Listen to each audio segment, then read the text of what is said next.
like to call the Saline City Council work meeting to order at 6:02 p.m. Council members present this evening are Council members Gearboss, CO Rice, Harmount, Mayor Pro Tem Dillon, and Mayor Marl. From city staff, we have the city manager, the city clerk, the community development director, along with the city treasurer.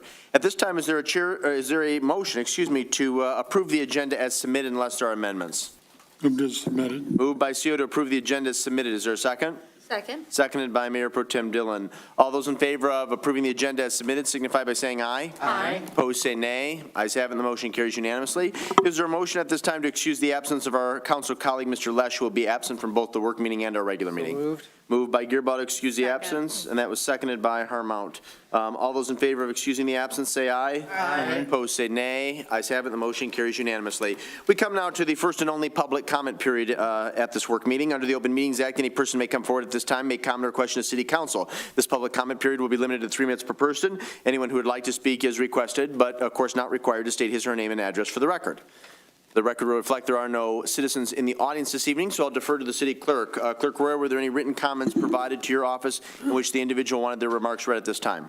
No, sir. Easy enough. Then we'll transition to the one and only discussion item, which is commercial incentive districts. City Manager O'Toole, would you like to begin, or are we going to pass it off to Community Development Director Harrington? I'll take the lead, and we have Community Development Director Harrington with me, as well as Treasurer Cole, for any questions related to Treasury and Finance. Okay, and by the way, for questions at the work meeting, and then for questions regarding the county mental health millage, and I believe actually Washington County Sheriff Jerry Clayton will be here to present. We'll do questions in the reverse order from our last meeting. So tonight I'm going to start to my extreme left and end to my extreme right. So we'll begin with Harmount and end with CO. Please proceed. So during our strategic planning process and our fiscal year 25 budgeting process, Council identified a desire to see a more holistic approach to our economic development activities.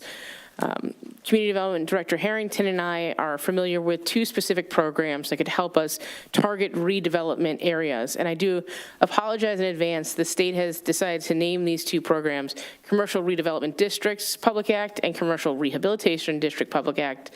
So we did confuse them quite frequently. For the broader terminology, we'll just say they're commercial incentive districts. Both of these are district-based areas, so we would have to identify specific locations with the city where we would want to apply them. Now, some communities have approached this from a perspective of a wait-and-see, project comes to us and then we apply a rule. If we'd like to be proactive about how we approach new investment or redevelopment in the community, this would be one tool that we could use, however. And one thing I'll also note, this is only on new investment. So the incentives that we're talking about have to create value for the community before anything is gained or gleaned from the individual developers. So the first of the 2 programs is the Commercial Redevelopment District. This really focuses on obsolete commercial property or cleared or vacant land that was previously or currently commercial or industrial. And this is really about restoration or replacement of facilities. This does allow for an abatement up to 12 years and is specific, again, to new facilities or replaced facilities at 50%. So very similar in that regard to how the industrial facilities exemption works, 50% of the exemption. If it's a full restoration of the site, it could be up to 100% exemption, but again, only on new development. And unlike the industrial facilities exemption, it does not allow for land or personal property to be abated. The second is the commercial rehabilitation districts. This does have to be a district, and it needs to be larger than 3 acres in size, so not ideal for a small one-off parcel. And all of the properties within the district must be 15 years or older, or if it was vacant land, it has to be an eligible building within the last 15 years. Rehabilitation is permitted, as are new buildings, unqualified vacant land. So this is where you could see totally new construction on vacant parcels. And the abatement term for this is up to 10 years. This does not take out school education or school operating taxes, though, so the 50% abatement is only on local taxes. So it's a much smaller incentive as a result of that. And again, no land or personal property is permitted. One of the things we wanted to look most closely at, though, is where this would make sense, regardless of which mechanism we use. And we think there are merits to both, and potentially you could even overlay both districts and just do what fits best. For us, it was really drilling down to what makes sense. So one, where do we find buildings that are most often more than 15 years old? Where do we see land that's underdeveloped, either because it's vacant or there's inefficient use, like we have large surface parking lots, or the density of it is otherwise not what we'd expect within our future use planning. Places where the taxable value is already lower, so again, that would indicate to us that it's not the most efficient use of land, and places where there's rezoning potential, so somewhere that we've identified an opportunity for future increased zoning or alternative zoning. And what we drilled down to, first location is West Side Saline. So the property, these would be properties basically west of Wellers on the south side of Michigan Avenue, between River Oaks and the Wellers property, excluding Rush Cannabis because that is a new construction. All of these other buildings likely meet the criteria for greater than 15 years old and low utilization compared to what the zoning would otherwise permit. The other, so this is a quick snapshot, just 6 parcels. Current taxable value is about 1.5 million, 7 acres in total.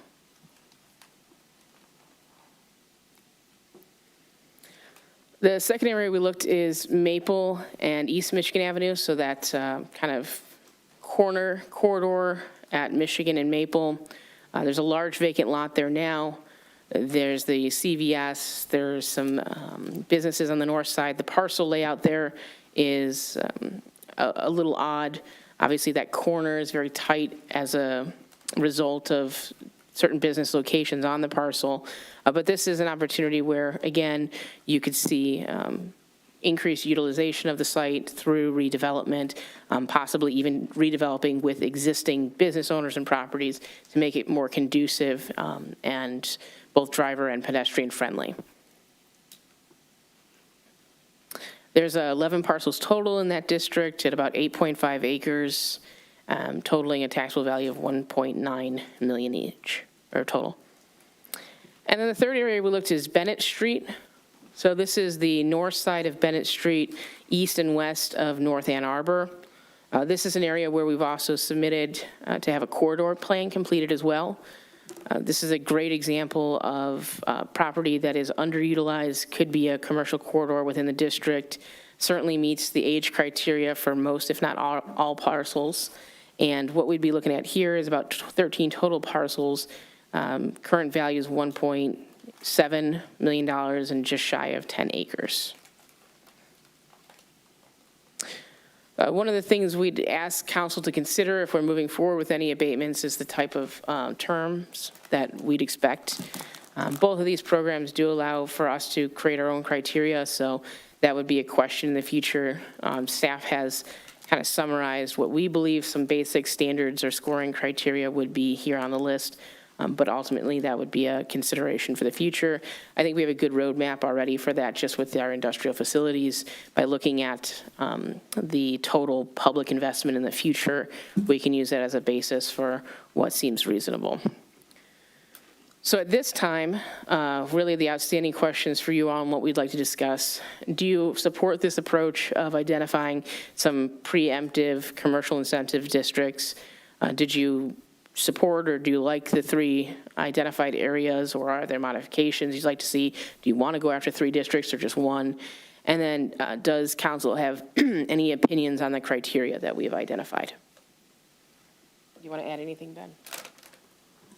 No, I think that pretty much covers it. It's unfortunate that the state doesn't provide more tools for vacant land development. The one CVS property would likely struggle to meet the criteria for either of those, unfortunately. I think that's something that Ann Arbor Spark and other groups in the area have really been pushing the state legislator on, is to expand the abatement and tiffing authority of local municipalities. So these are kind of the best options of what's currently available. We looked at another one that I can't remember the name of that we don't qualify for because we're not a core community, which is a whole other weird classification the state of Michigan has decided to place on their municipalities. Very Very good. Thank you both. Appreciate the presentation. Again, I'm going to start to my extreme left and end to my right, and we'll do a first round of questions and comments. We'll be limited to 5 minutes. I'll begin with Councilmember Harmount and end with Councilmember Seal. So, Councilmember Harmount, you have 5 minutes if you have questions, and then within your 5 minutes, if you're able to address the 3 questions that are outlined on your screen, that would be very much appreciated.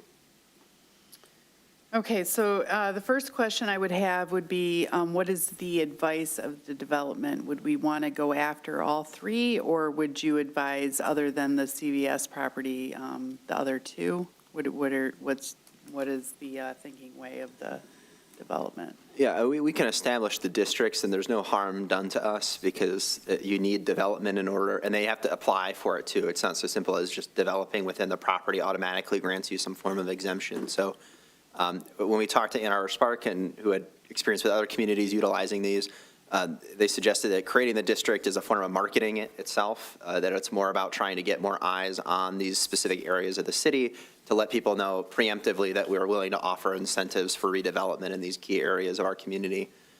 So there's no harm in establishing both districts in all 3 areas. The success and viability of those districts is going to be based on the individual properties within that district themselves. So I can't necessarily guarantee that one would work or the other wouldn't. It's more about kind of setting pieces in place so we have something we can market why development here is specifically attractive, and then moving forward from there. Yeah, and I would just add, the commercial rehabilitation districts specifically require a threshold for investment. So this isn't about small improvements to your business. This is major redevelopment or investment in your building that adds long-term value. And I would want us to see some minimum level of investment from any redevelopment project that otherwise qualifies to this. And to Ben's point, that's about marketing what we want to see in the future, which is ultimately retail and commercial uses that meet our targeted attraction goals and what the community has told us through their spending habits that they would like to see. Is there any downfall to supporting all 3 districts versus 1, 2, or 3? Again, because ultimately council will need to establish criteria for what they want to see. At this point, I would say there's little to no downfall to establishing all 3 districts. The biggest challenge would simply be if we did have a lot of interest, the staff time it takes to manage, overseeing the establishment of those new incentives. But once they're up and running, again, it's very similar to what we already do with industrial facilities exemption. So it's just it's basically terms that would get applied on their future tax bills from there. Okay, have we engaged all the business owners in all 3 districts? We have not engaged the business owners in the 3 districts. We want council feedback first to know if there's support for that type of program. Okay. I can add too, I think it's the first one, the one from 1975. Again, I think that was the redevelopment one. I apologize again on the state's behalf that they chose to name it in a stupid way. I think the redevelopment district requires that the underlying zoning at least allow high-density residential. Now, it was written in 1975, so their definition of high-density residential is likely not a full apartment building, but a relic of our C2 code, our commercial district, for example, was allowing multifamily on second floors and above. So that might be a concession we'd have to make in order to provide such a benefit, is that we would have to allow essentially multifamily residential or mixed-use project, as they're traditionally called, in these corridors as well. For that first program, but I think the redevelopment is less likely for the city for a few mechanical reasons than the rehabilitation one in terms of who actually is going to take us up on that. Just because we establish it doesn't mean we have to use it, essentially. No. Yeah, so to Ben's point there, if council did not feel inclined to want to change the underlying zoning to meet that requirement, we could simply just move forward with a rehabilitation district and see what comes of that, and if someone doesn't quite fit into a rehabilitation district criteria, determine whether redevelopment criteria is maybe more relevant, and then establish a district from there. Okay. So to respond to the questions for council, do I support preemptive establishment of commercial incentive districts? My answer is yes. Do you support the 3 identified areas of the district creation? Are there modifications? My response to that would be to gather information for the business owners of the district to gauge what they are interested in and what they're capable of and what their scope of interest would be.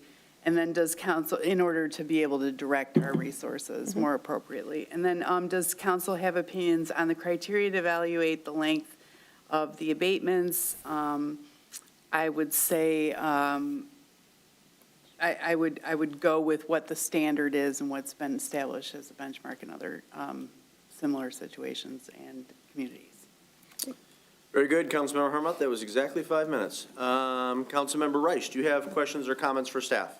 Apparently, Councilmember Harmon and I are having a Vulcan mind meld over here because she asked all of the same questions that I was going to ask.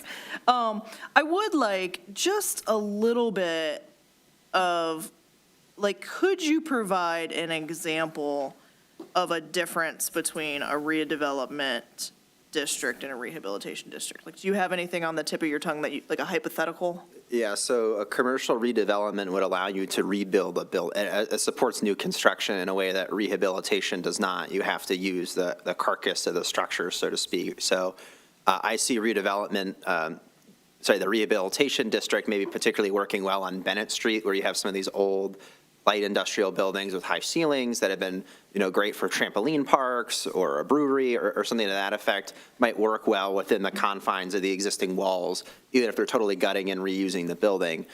Even what the music center has done with their building would be a kind of a prime example of rehabilitation.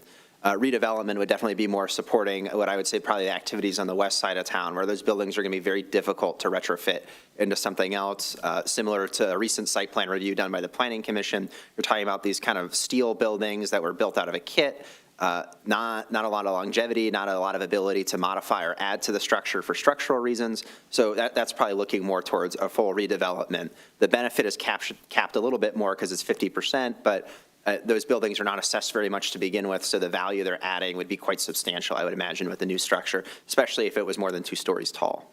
Okay, that makes a lot of sense. I'm also,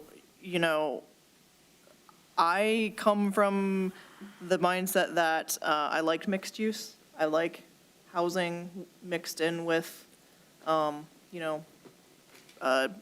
shops, things like that. So, when you mentioned that, if we were okay with that, I think that's actually great. I think we should start heading in that direction. So I don't have any additional questions per se, but I will say absolutely support the preemptive establishment. I don't have any modifications to these boundaries. I just want to ensure that these are, like you said, they meet all the criteria for sort of like the best case scenarios in the city of Saline. And then I don't have an opinion on the criteria. I agree with Councilmember Harmount. Like, if we're setting sort of a standard and we're following that, that's fine with me. Very good. Thank you, Councilmember Rice. Councilmember Gearbaugh, you have 5 minutes. Thank you.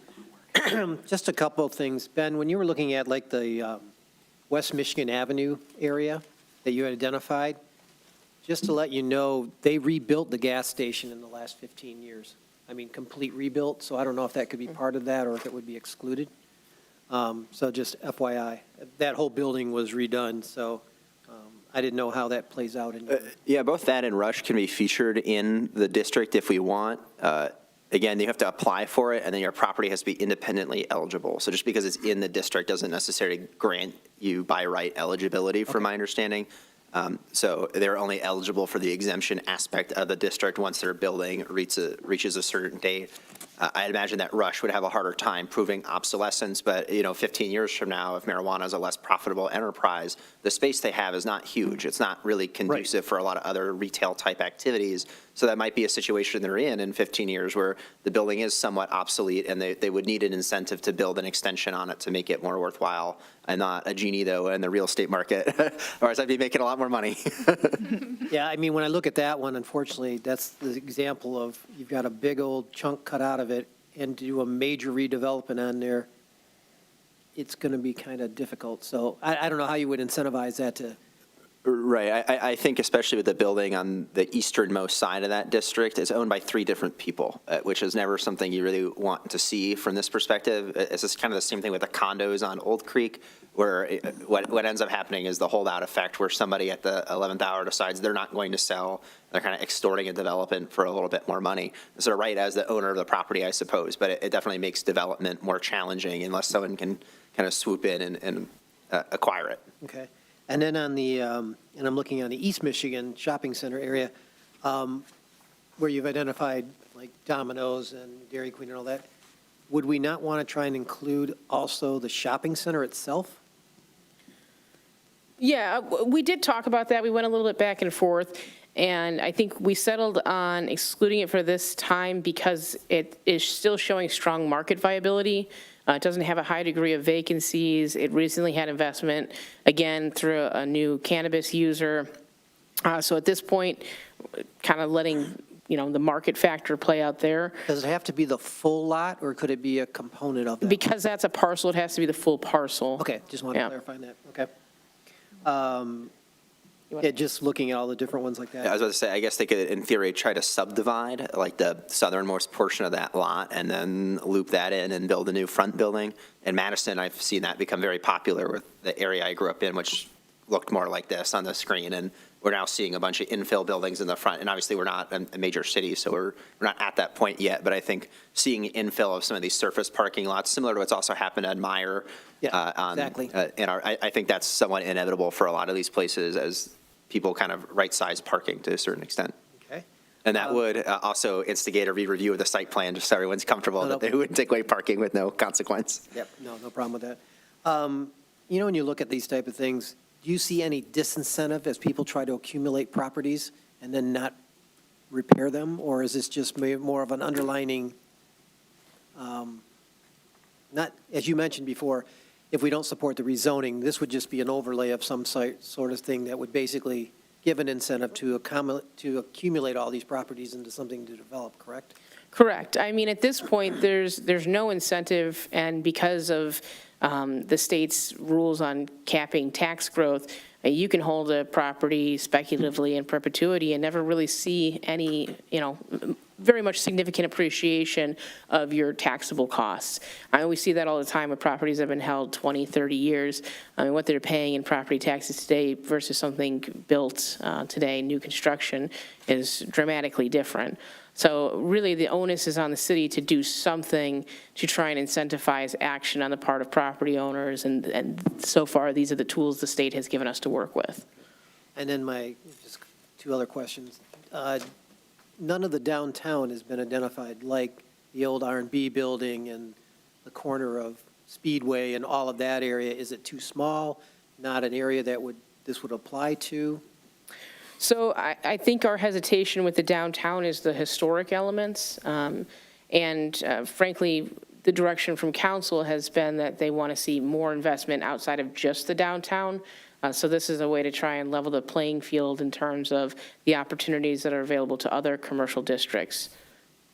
I mean, I'd like to see that, but I'd also like to see that area, because that factory building and Speedway and all that land that's on East Henry, I think that is such a big chunk of land that will be a key indicator to redevelopment of the downtown. So are you thinking on the Henry Street facing parcels? Basically, Henry Street, everything from the parcel where Klingenberger's is, all the way down to Clark Street, down to Harris. So, I mean, the only, well, I guess if it's a commercial district, the industrial user wouldn't necessarily qualify, so it'd be more, Is it limited to commercial, or it's limited to commercial. so it can't be industrial?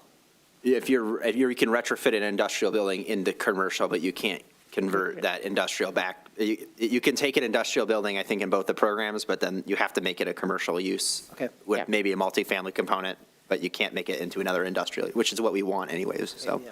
So just my suggestion that whatever we can do to make downtown more viable, especially in those areas that have sat for 30, 40 years now, even though something might be in there, I don't think it's the best use for it. Just lastly, yes to your first question, but as to, and one of my other things was going to be, how does PUD slide into this? But that's another discussion at another meeting. So Thorncrest and Six Trails do not qualify under this type of They would not know. Okay. When you mentioned multifamily, Under the redevelopment, the redevelopment program, they would, but again, it's not clear to me exactly what that use would have to become if they would be allowed to rebuild multifamily on the same site. And I guess pending how we consider this item on council action later, there's probably one of them where we're kind of past the point at this point of trying to incentivize, so. Yeah, so neither of these still actually incentivize the multifamily component. Even the one where you need to have the multifamily as an underlying zoning, it exempts that from the abatement. So to date, the state, I have not seen something from the state that allows us to incentivize through abatements any multifamily development. I think they've changed the brownfield law. Sorry, you're right, the That's the brownfield one. law now, but it still has to be a brownfield. Right, so to yeah, it be- doesn't really help. Yeah, it's a lot of hurdles. Okay, got it. yeah. And then the last one, for me, it's going to be the dollar amount of investment for the abatement aspects, how it meets our priorities and our strategic plan in terms of situations of where we want to prioritize growth, but also how we want to, accomplish some of the needs and fulfillment of what we need in this community. So some things may have more of a priority. And then as we always get back to, it's the aesthetic aspects and some of that stuff that needs to fit in, especially one or two of those areas, because you're going to be competing with residential and commercial at the same time. Very good. Thank you, Mr. Gearbaugh. 5 minutes has expired. Mayor Pro Tem Dillon, you have 5 minutes for questions or comments. Thank you. So the biggest thing that I'm trying to figure out with this, is it going to then create more unrelated development? Because some of the things like, you've talked about Bennett Street, even on the west side, you think sort of bigger scale, one bigger development that's sort of more cohesive versus keeping all of this patchwork and then, okay, well, this guy's now built up his property and it's great, but it has nothing to do with the property that's right next door. And we're just perpetuating the issue we have, just pretty, like making it a little bit more pretty. And so I guess I want to understand that aspect. So, I mean, ultimately, I think that gets down to the criteria we designed for selection of who would qualify. If we want to incentivize a certain size of redevelopment, we can do that.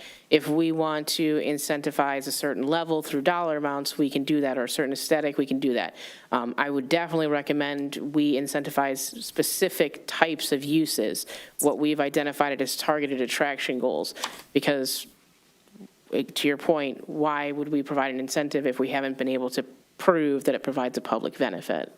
Right, okay. Ben, you want to add? Yeah, I just add too, that I think that's kind of the name of the game in a city, is that the developments aren't always going to necessarily be obviously coherent with one another. I mean, we have zoning, we have other avenues to maybe control that to some degree, but I think you kind of want differentiation. You kind of want Bennett Street to be its own thing, and you kind of want West Side Saline to be its own thing. When you talk about these types of development, we're not a master planned community. They're not all going to look and have the same flavor and the same architectural finishing. I mean, but if you look at successful areas in Ypsilanti or Ann Arbor that have developed, they all kind of have their own unique flavor or identity. And I think that that's kind of what we're going for with looking at a corridor study at Bennett Street. How do we tie that into the depot for West Side Saline? What kind of theme or kind of idea are we really trying to bring out of these types of development as a city and build around that vision? So our residents can kind of pick and choose places that they want to be on any given night based on what fits their needs and wants the best. Right. And I appreciate what you're saying, and I think that some of what I might have said got lost in translation. No, I do understand the aspect of what you're saying, that we don't want it to be cookie cutter, that they're all related, but understanding, like, do we have a vision in our master plan and whatever that, okay, on the west side, we want to see X, Y, and Z. And I'm going to point out to the west side because that's where the majority of our future growth will come from. And do we want to sort of start looking ahead of, well, what do we want to see there? Do we want to see more housing? Do we want to see more commercial? Do we want to see, and what does that look like? Do we want little shopping plazas? Do we want one big grocery store? Do you want, places, that you're going to go to, event spaces? Whatever the case may be, I just want to be very thoughtful about it, because I don't want to say, oh, okay, we're going to let somebody redevelop the property they have there, which may not be the best use of that property in that area. Yeah, so the master plan, oh, is that me? You might have a cell phone close to the mic. Maybe, or not. Sarah, do you know? I can just talk loudly. I might be. Mine never turns off. Oh, there we go. Maybe? Okay, when you hold the. The master plan does have specific corridors for the west, for the east side, for downtown, they all separate, they all have their own criteria.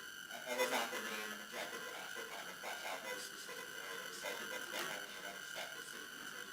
Is that visioning process of where we want these individual commercial corridors to look like, and as you know, those plans, we're going to try to do that with that, so you submit a planning assistance plan for 7.5 to kind of reimagine that corridor, which rather than type into a master plan amendment, simply adding or referencing that plan in our master plan. Point of reference. So that's something we can do in the future as well for these corridors. Okay, I appreciate that. Ooh, all the mics are going a little crazy now. Turn them off.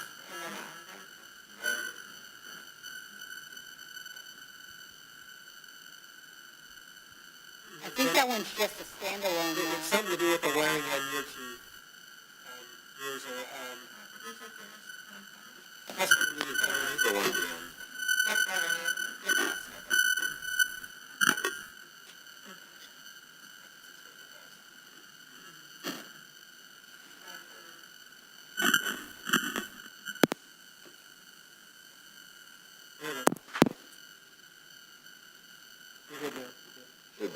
I think so. I hear a little bit of buzz. Bit better. Did it work? There we go. Yeah, keep Yeah, going. that's fine. I think that's better. So I think that that's really important. The other thing that I want to make sure about is, looking at the west side again, is that that's sort of a gateway to our community. And so for me, aesthetics would be really high on the priority list on that one, as part of a criteria. So kind of understanding where we're going to be and what fits in with the style of the area. But I mean, for that one, it's a highly visible, highly traveled area. So, I mean, that would be something that I would want to look at as far as criteria. And I mean, I think that, for me right now, it's hard to say at like first blush of looking at this and having this initial conversation of committing to, oh yeah, well, we should do this or we should do that. I mean, I still think that it's a process that we have to kind of work through a little bit. And I think, as one of my council members had mentioned, start engaging the community in this and understanding that this is not a means of eminent domain or things like that. Because if I owned a business that was in a blue section, I'd be a little panicky right now that, what does this mean for me? So I think if we can kind of educate the community a little bit about that and understand, I think that would be really important. There was one other question I had there was a comment about part of the tax abatement was something to do with school taxes. Is that local school taxes, or it said something, I think, state education tax and school operating tax? Yes, so the redevelopment district allows for you to take tax capture on other units, so not just the local units, like just not the city's operating millage, but the state education and the school operating as well. That's very similar to the industrial facilities exemption. It takes a 50% reduction on all units, whereas the rehabilitation district does not include those states. It's local only. Okay. Is that something that we have to seek approval from those bodies for? You don't need to seek approval. Similar to how the industrial facilities exemption works, you public notice it, and they have the opportunity to appeal or to speak out in opposition. Okay. I'll stop there. Like I said, it's a great initial conversation starter. Thank you. Councilmember Seal, you have 5 minutes. Thank you, Your Honor. The only questions I have are the boundaries of the districts. Like on Bennett Street, why didn't you go north, especially in West Bennett, over what I think is the old railroad property? Or is that privately owned? So the depot is publicly owned. The trail there that runs behind it, I walk on it quite frequently. The property to the north of that is really bizarre for a couple reasons. So one, you have the auto shop, CarQuest or whatever it is. And then there's a landscaping company in the back, but it's actually joined to a single-family home in the front. I don't know how it was approved when it was approved. I don't know why it was approved when it was approved. But the fact of the matter is, we now have a industrial property. That's the only legitimate industrial user in that whole district, by the way, that operates out of that property. And we could include it, but it is somewhat disconnected spatially from the rest as there's no access and it's pretty wet through those trees. Aerials are somewhat deceiving, as I found with the hospital campus. It slopes a lot more than you think it would towards that green barn in the back.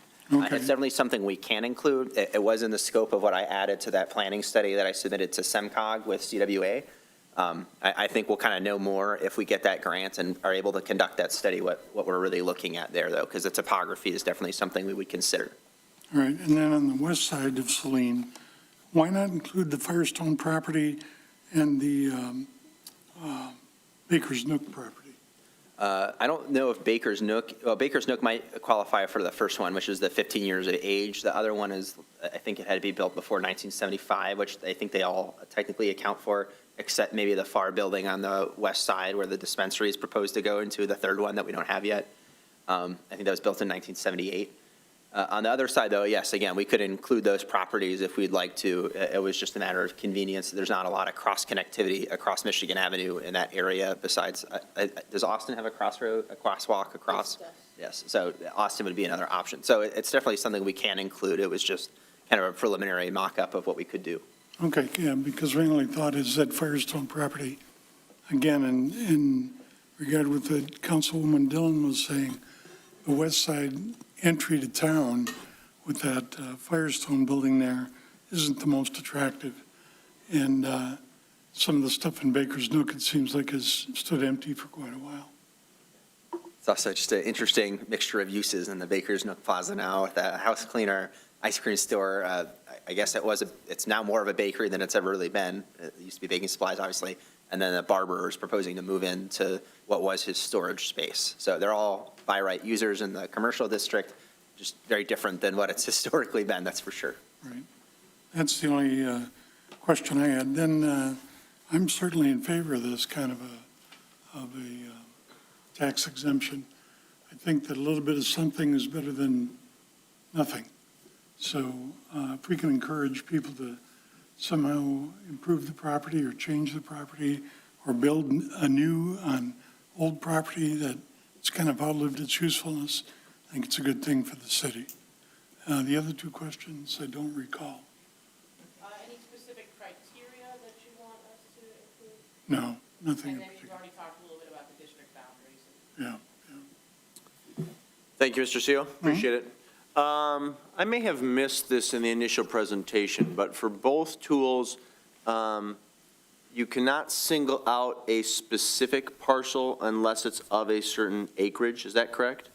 That's the redevelopment. For the redevelop, or Rehabilitation. rehabilitation has to be a minimum of 3 acres in size, the district does. So it'd be hard to do it, yeah, so rehabilitation that was a single parcel. The other tool, though, does not limit.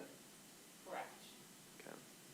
The property that I was thinking of is the, most recently, it was an H&R Block. It's the former hatchery for Morton Farms in front of Bush's, which is, Mr. Harrington is well aware, is a property fraught with some challenge. And I think some added tools and incentives will be required to see that remediated and redeveloped. Similar to Mr. Gearbaugh, I would be inclined to include the old R&B facility downtown along with the Speedway gas station. The former industrial facility, which is, I guess, still light industrial, used by Klingenberg. Klingenberg's a great community partner. I wish them well, but long-term, that type of enterprise and that type of structure are not beneficial to our downtown. So if there could be a new incentive that would encourage redevelopment of that site into some sort of mixed use, a combination of residential and commercial, I think it would be of significant benefit to the downtown specifically and the community more broadly. I also think there is value in exploring Mr. Seo's suggestion of including the Firestone building on the That would be the north side of West Michigan Avenue. So I would encourage staff to look at both of those.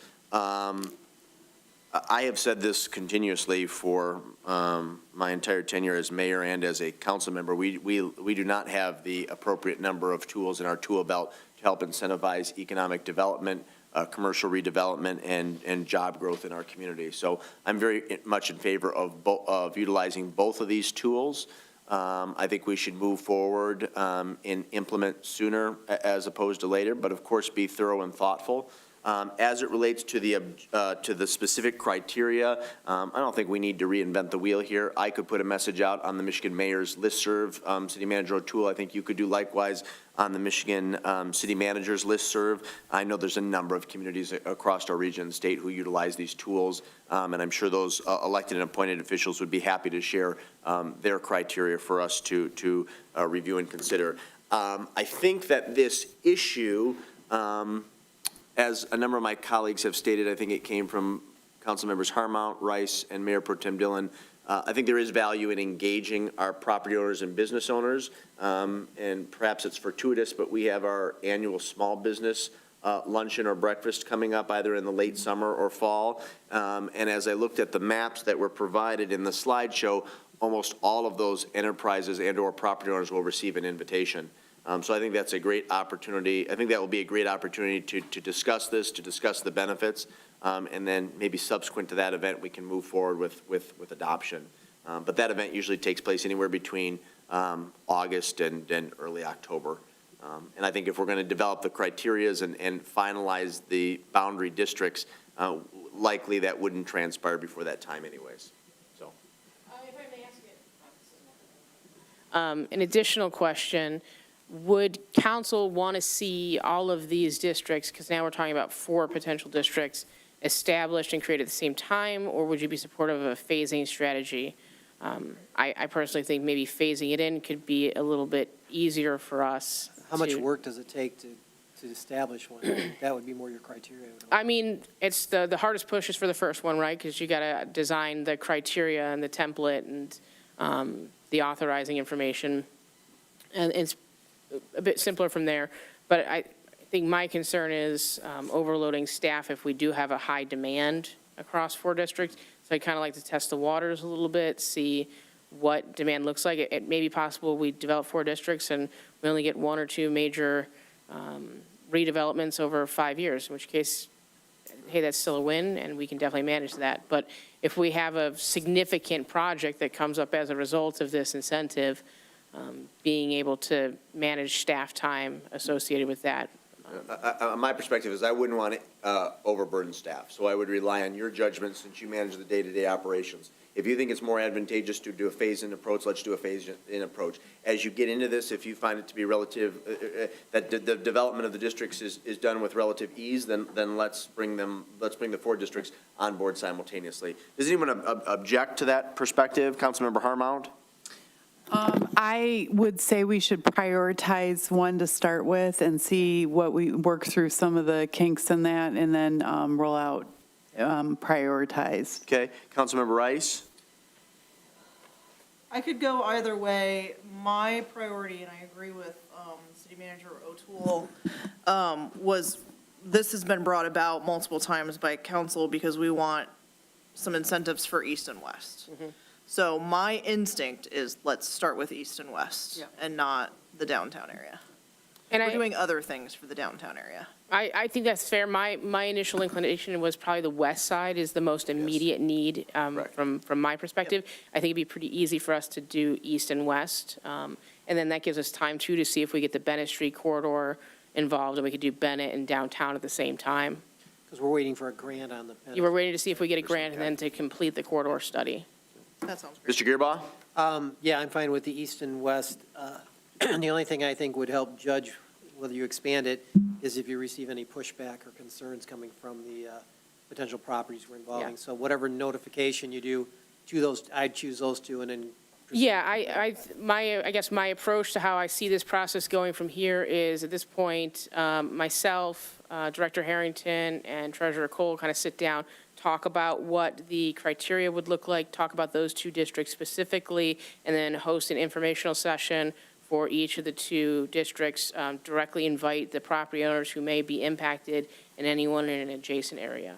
And now most of those will be redevelopment, or will they be rehabilitation? I'm thinking redevelopment, right? Well, I think we identified for the west side, rehabilitation might also be. Right, I think for the west side and Bennett Street redevelopment and rehabilitation would work. I think for Maple and East Michigan Ave, the rehabilitation is likely going to be a better bet than the redevelopment, given the criteria of that program, specifically that 1975 amount that they use in the redevelopment program.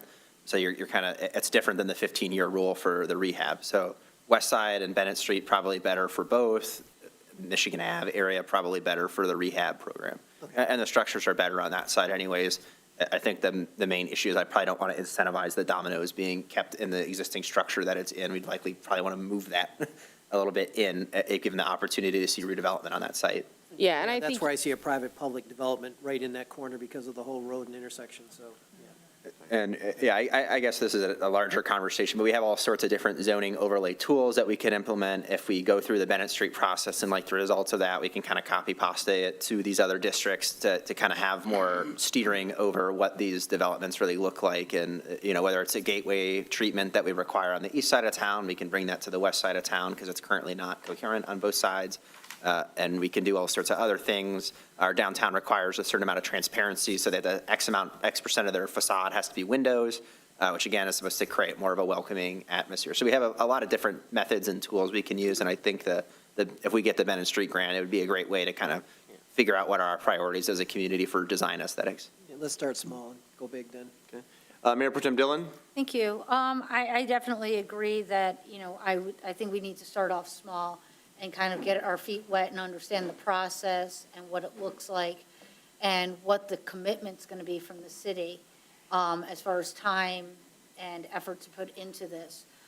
It'd be great to redevelop, you know, large areas, but that's also going to be taxing on the community. So I do think that the west side is sort of ripe for redevelopment. I think that that might be a great place to start. That being said, the other thing I do want to mention is that we didn't talk about sort of the elephant in the room when we were talking about downtown, which is 147, and whether that would be included in some sort of a downtown district. Because of the gas canister that was formerly underneath the site, I think it has a lot better potential as a brownfield than it would as either of these. The benefit that they could realize is far greater under a brownfield redevelopment plan than under a commercial redevelopment or rehabilitation. Oh, you can't piggyback and stack them? Probably not. it's their tax Right, yes. incentives, so, I mean, Right. if you take 50% or you take 100%, like, you can't take 50% more off of it. Right, okay. I just thought there would be benefits to each that they would be able to sort of stack. That's fine. The other thing I just want to be very, very mindful of is, as we're talking about redevelopment, is what our transportation plan is. Mr. Harrington just talked about Domino's and that corner.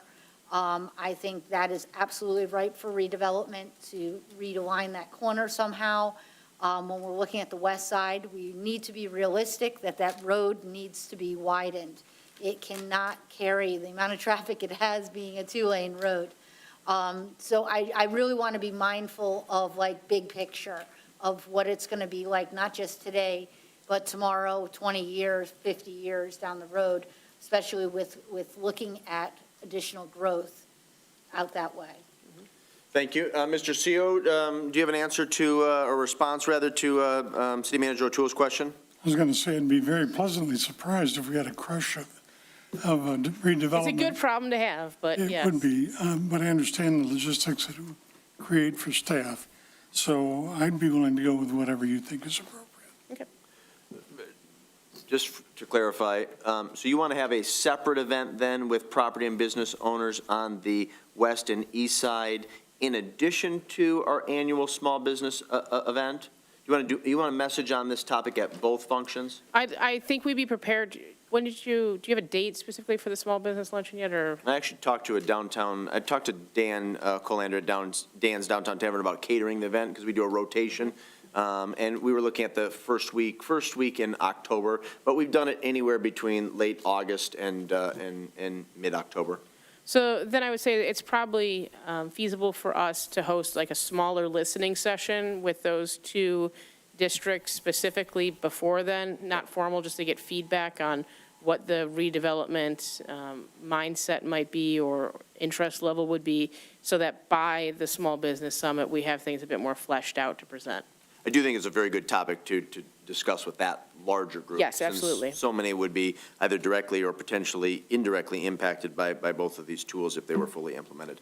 Do you have any additional questions for us? Do you feel like you have the consensus and direction that's required? Yeah, I think that's pretty sufficient. Okay. Are there any additional comments from the dais? Be mindful that we got about 10 minutes before we need to wrap it up. Mr. Gearbaugh. Just a couple. You know, when you look at the Bennett corridor that you've identified, there's the 3 properties on the corner of Harris that are residential on Harris and Bennett.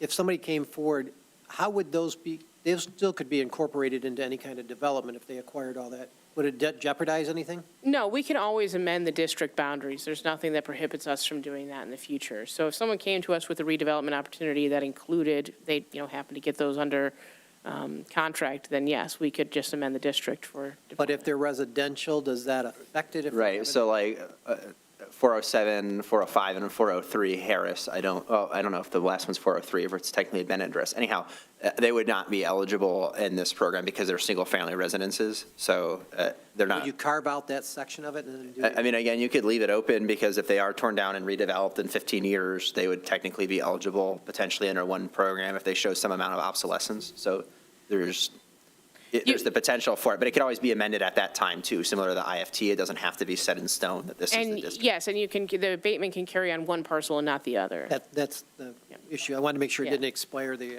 other part of it. And then just lastly, Imagine Theater, what was it that what's that called again?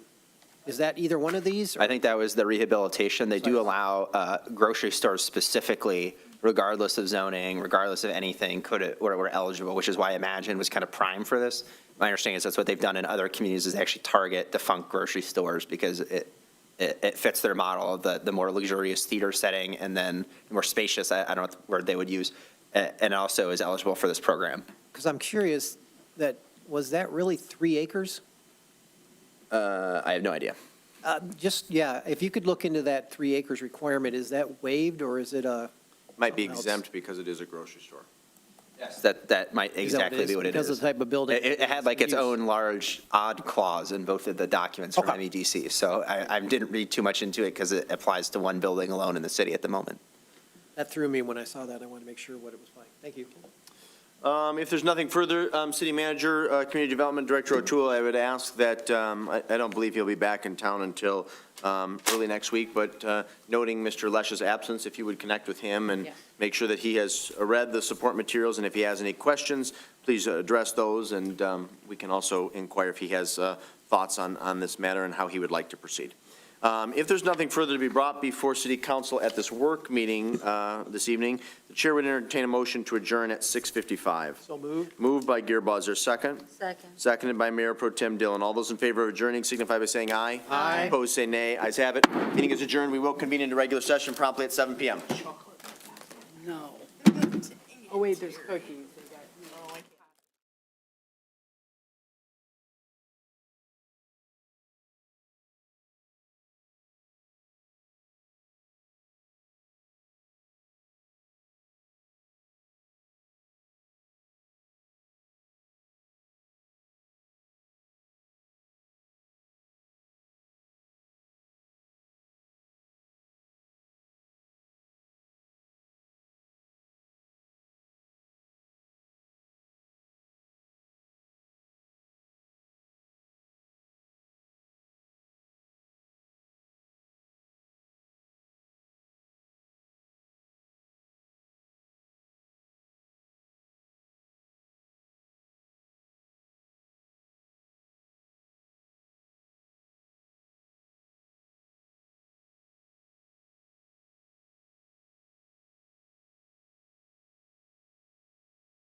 Let's call the Saline City Council meeting to order. If you'd please rise and join us for the Pledge of Allegiance.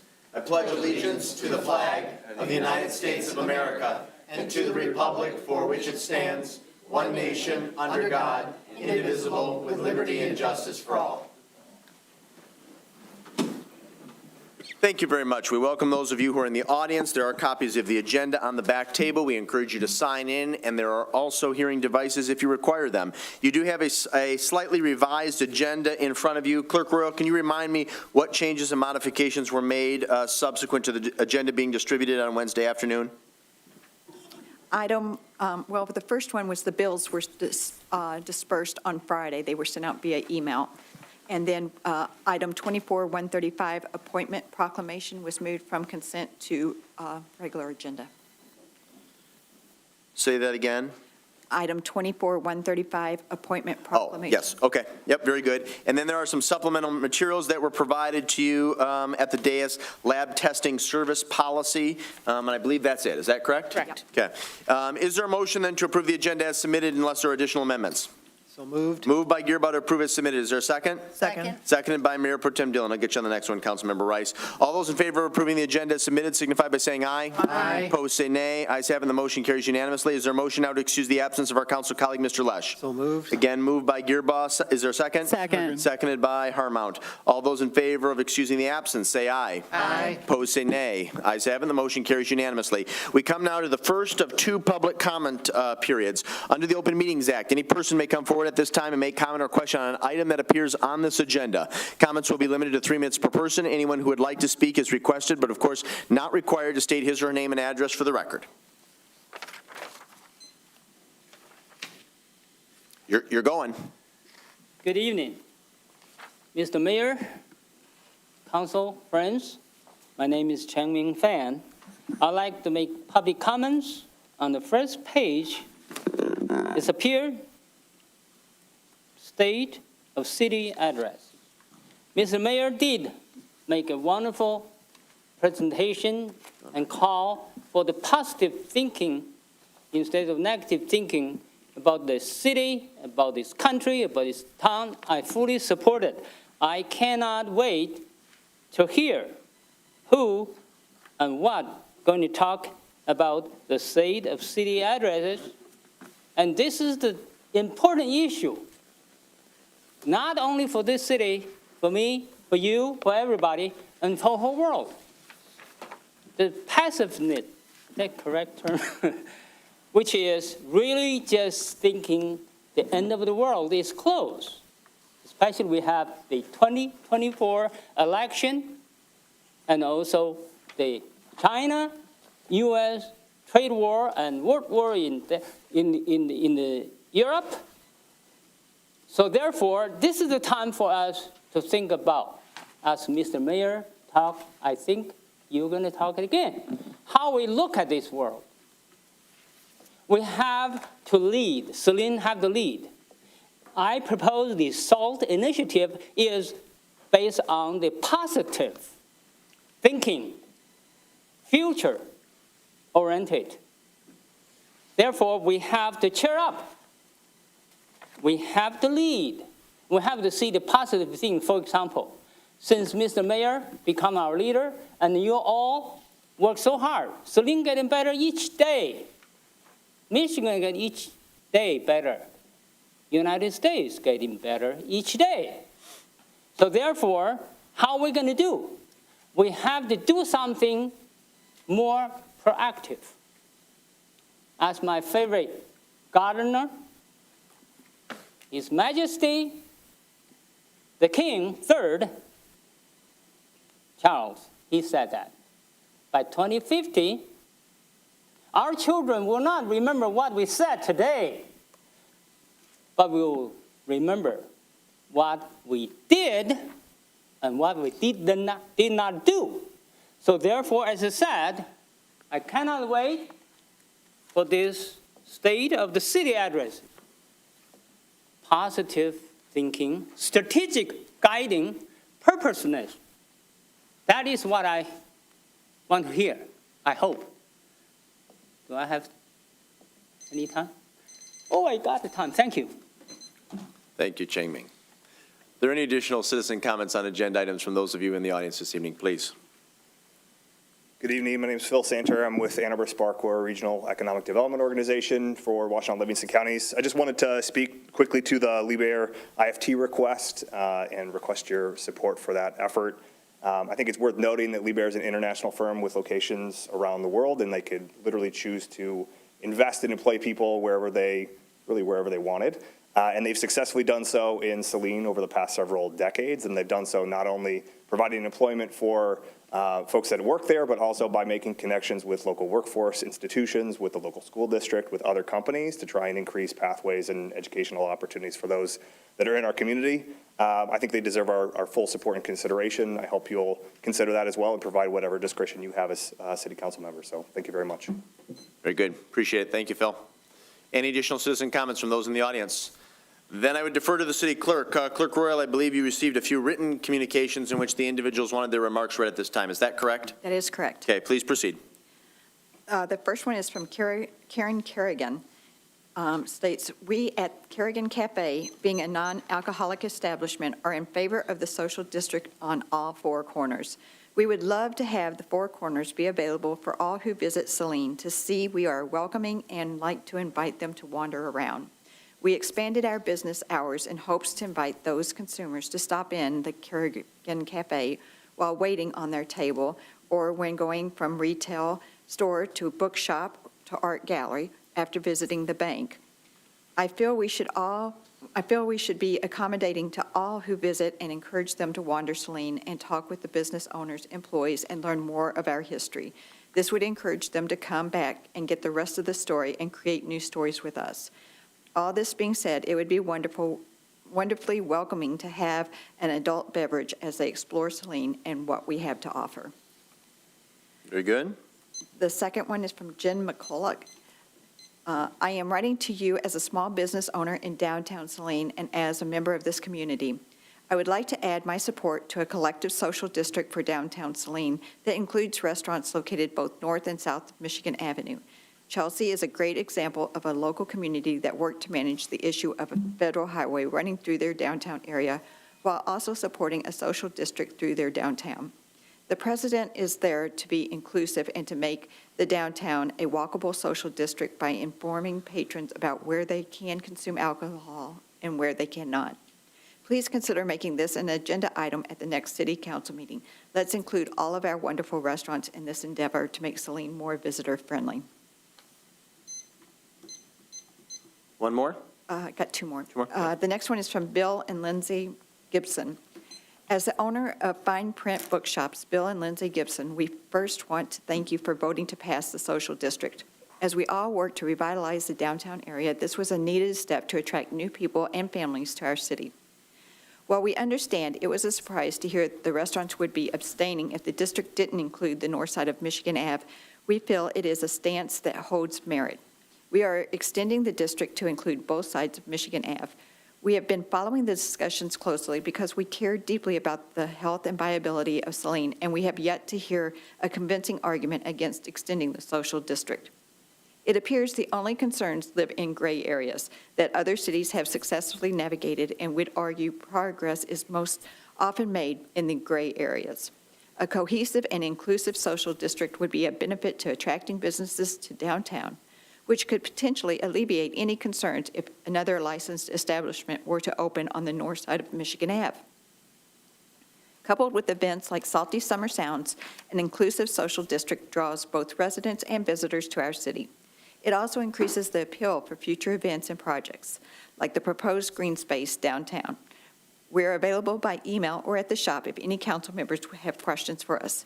As a bit of levity, we'd argue there's barely enough time to walk across the street, let alone take a sip while on the road. And then the final one is from Cobblestone Rose.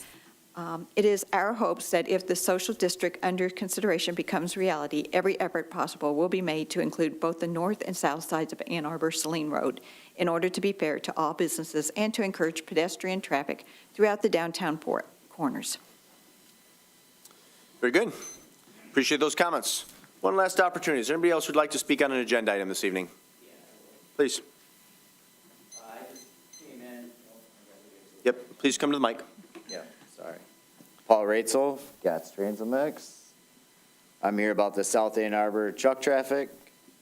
First one, I guess, where I'd like to go is I know Midwest Construction got awarded the bid for Wildwood sub, I believe it is. And then after that is Torwood. So, that's a time restriction thing again, with sidewalks all over a subdivision. The next would be, I did my numbers, I'm at like a 10% fuel increase with going around, which is roughly 20,000 gallons of fuel a month. Not counting wear and tear on the tires. Like I said, I'm not an outsider. I have 3 kids in the school district. I feel like I'm being targeted by the truck traffic, the cement truck posts, everything like that. But I'm also here because, like I said before, I would like an open table discussion with every single one of you, road commission and everyone else. And that's all I have for tonight for now. Very good. Thank you for your comments. Please, come forward. As soon as you begin, you will have 3 minutes. Hi, my name is Allison Paladano. I had added something about waiving fees for being late on utilities. Right now, there's only one fee waiver for the entire life of a resident in a location. And I feel like maybe it would be more commonsensical to have it be once every 5 years or 3 years. It seems like it's punishing people that are staying in their residence for a long period of time. Thank you. Okay, if there's no additional citizen comments this evening, we're going to transition. My faux pas at the beginning of the meeting, I forgot to list the members present. We have everybody from City Council here with the exception of Councilmember Lesh. And from staff, we have the City Manager, City Clerk, Community Development Director, DPW Director, Assistant City Manager, and the Police Chief. At this time, we have 2 presentations. The first is an update on the county mental health millage, and we are very honored to have Washtenaw County Sheriff Jerry Clayton here to present. Sheriff, thank you for your time, and as soon as you're ready, the floor is yours. Good evening, Mr. Mayor and City Council. I am happy to be here.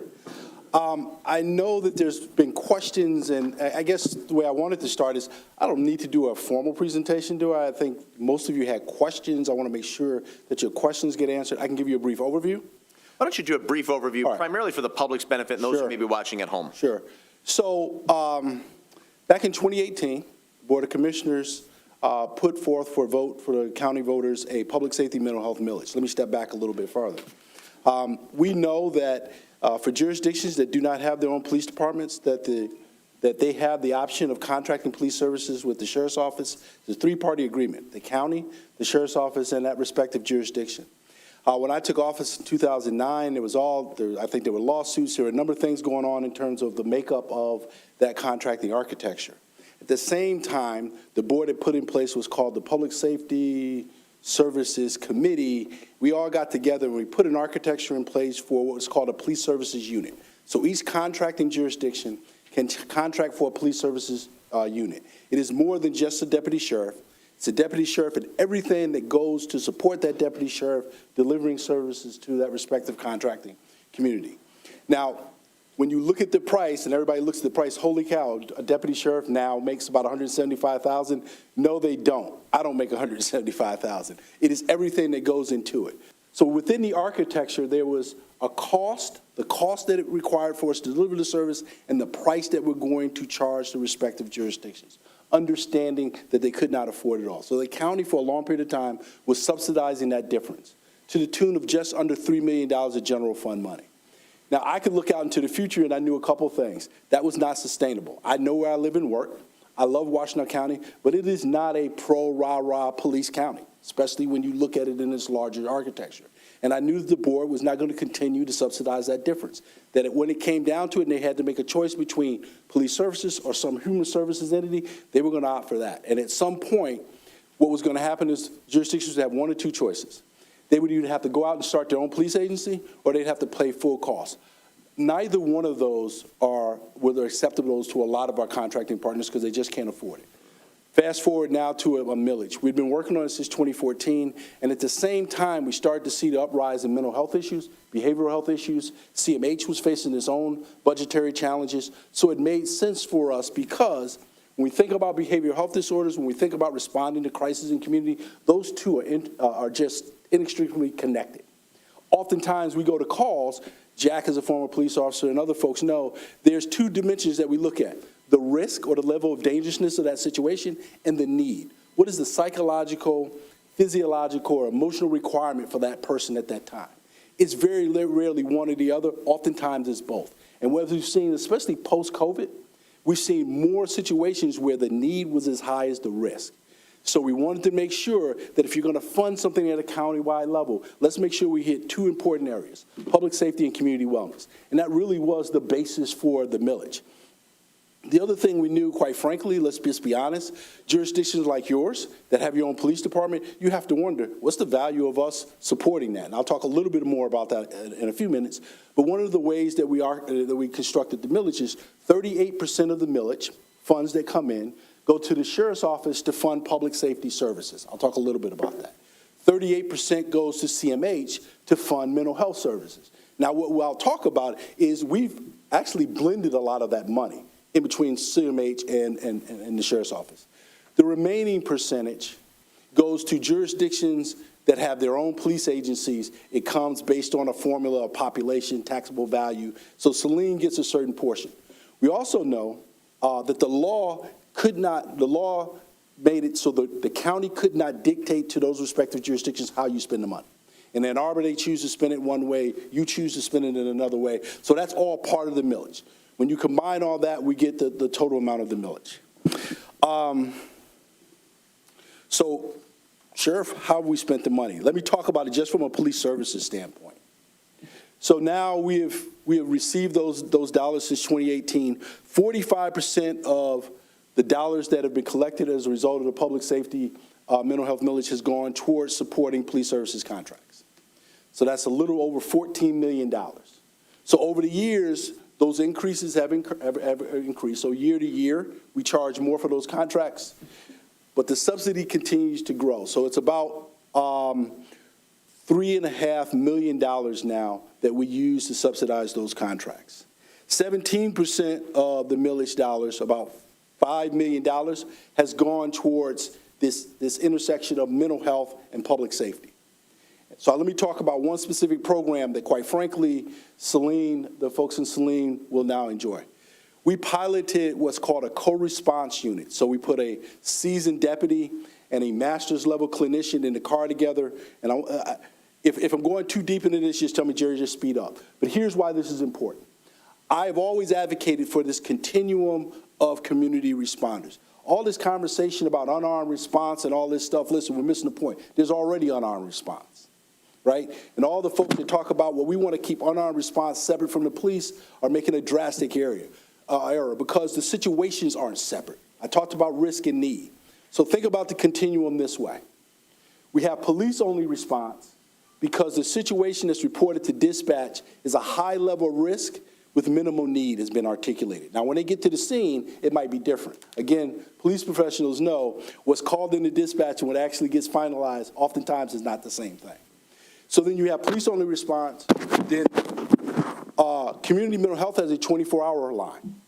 And as part of the millage money has funded that. Sometimes we get a call in, and it's a mental health only call. It's high need, very little risk. Why would you send the police? We send clinicians. We also have, because we have such a strong relationship with community mental health, we have the next section on that continuum, that third section, is what we call coordinated response. Because we train our police officers, our deputy sheriffs, and many of the other police agencies in the county, along with our mental health folks. They train together. So there are times that our deputy sheriffs will go to a call, and they'll say, holy yeah, there's high risk, but there's also need, I can't control it. They call the clinician, they coordinate how they're going to respond, and vice versa. The fourth one that we have in place now was our pilot of co-response. Because what we've seen is even with the coordinated response, there are times that a police officer will respond, and it may take 20 or 30 minutes for that clinician to get there. There's a lot of things that can happen in that 20 to 30 minutes. But what happens when you put the police officer and the deputy together, both trained, both working together, both being strategic, both understanding that the ultimate goal Success is defined by, at the end of that encounter, everybody is whole. Mentally, emotionally, and psychologically, everybody's safe. So we piloted in Ypsilanti Township for a couple of reasons. It's where we had the most flexibility. The township folks were amenable to it, and we have been doing this for well over a year. We had the University of Chicago, because I also know in Washington County I wanted to have a proof of concept. So we have University of Chicago has done the implementation evaluation. They will continue to work with us to do an impact evaluation so we can really, from an evidence-based standpoint, show the impact of having a CRU. Our announcement that is, if it hasn't come out, will come out starting July 7th. We will put a second unit out. That will be a county-wide unit, disconnected from the township, so they can go anywhere in the county. So now dispatch, when they get certain calls, will dispatch CRU to respective jurisdictions to respond to that call, including Saline, right? So we want to make sure that's all part of that investment. The last one is that community-based response. So I don't talk about unarmed response, I talk about appropriate response. So all of that was facilitated because the millage helped make that happen. For the folks in Saline, you get the benefit of now seasoned folks at CRU being a part of that. The other thing that we talked about with the other chiefs and directors, Jack's familiar with the concept, our ICT team, where we have all the chiefs getting together. We formed a one Metro SWAT team because of ICT. Metro SWAT means at one time there were 4, now there's only 1, where we all get to combine our resources. Part of that was funded in a way, part of that is funded by the millage, and here's why. The Sheriff's Office makes up 50% of SWAT, 50% of CNT, crisis negotiation team. If that millage goes away and those contracts go away, 50% of that volume goes away. And we know from a SWAT standpoint, you need a complement of at least 30 operators to be an effective SWAT team. So there's an impact there. The other thing that I want to talk about in terms of additional investment, so I'll just go through it. There was criticism at the board meeting, the Washington County board meeting. I know some of you watched that. I watched it in horror half the times. I'm just going to be honest with you. I watched it in horror half the times because of the misinformation that was being said. I also watched it in horror of time because of the hypocrisy that was being said. There was questions about the millage investment in, say, something like patrol rifles. Now, let's just be honest. All of us, none of us ever want to have an active shooter happen in our community. But we just had one in Lansing a year ago. We just had what just happened in Oakland County. It is by the grace of God and some other things that we have not had it here. These are the same commissioners and other folks that were criticizing the purchase of those patrol rifles that were allowed to do their business under protection of a sheriff's deputy in the room with a patrol rifle close by. That hypocrisy to me drives me crazy. My point here is this. We use the millage money to invest not just for jurisdictions that are on a contract, but we use the millage money and we have planned out and invested for programs and other things to help all Washtenaw community members. So whether it's CRU, whether it's crisis intervention, whether it's patrol rifles, because we're going to respond to an active shooter event that happens somewhere in the county, we use those dollars to invest. The other major investment that I cannot miss on is our dispatch investment. So 13% of the millage dollars has gone into dispatch. When I got in the office, dispatch sat on Hogback Road. In the basement of our building, we had 9 dispatchers and 3 supervisors. One of the first things that we talked about is we got to get them out of there. We got to figure out something different. The county for years had been trying to do a consolidated dispatch. And I remember the county administrator at the time asked me, Jerry, are you going to try to do a consolidated dispatch? I said, nope. We're going to let this evolve the way it needs to evolve. Our position has been simply this. As the sheriff, I know I have a responsibility to everybody in the county, whether you contract with us or not. But it is not my job to go into a jurisdiction and say, you need to contract with us. It is the local officials' jobs to decide what is best for them. And when they decide it's best for them to contract with the sheriff's office, as Saline has done most recently, then we should stand ready to provide that service. So now where we are located is in central Washtenaw County, in a brand new center that is not just built for today, but is built for the future, 10 years in the future. We will be releasing a 10-year strategic plan about emergency communications for Washtenaw County in the next couple of weeks. I just received the final report. Here's my point. We can't just think about the day. We have to think about how we invest into the future. Part of that investment in the future includes millage dollars. As we think into the future, the equipment, again, folks that know this know that equipment is outdated. It gets outdated quickly. You have to add. We've added personnel. And though we have a great 800 megahertz millage, That doesn't cover everything. We have to invest in other things. Part of the advantage of the millage, show you cost savings. When Ypsilanti started contracting with us for dispatch services, they were saving about $133,000 a year. Doesn't seem like much, but for a small jurisdiction for Ypsilanti, that's big. That's almost 2 positions. We've calculated out, if they had kept their own dispatch center, the difference would have been, now what they'll do by 2026, they'll save $210,000. Pittsfield Township, who contracted with us, when they initially contracted with us, the savings was $610,000. Time they flipped the switch, they started saving $610,000. By 2026, they'll save just under $800,000. The city of Ann Arbor, when they started contracting with us, was saving just under $1 million. By the time, even with our 9% increases, by the time we get to 2026, they will save $1.23 million. So right now, say for the city of Ann Arbor, in 2026, their bill would be about $1.23 million. Their bill, if they had their own, would be over $2 million, 2.4. Plus, when you contract, you don't have to pay the legacy costs. All of you know this, and the other things that go along with that. That's possible because of the millage.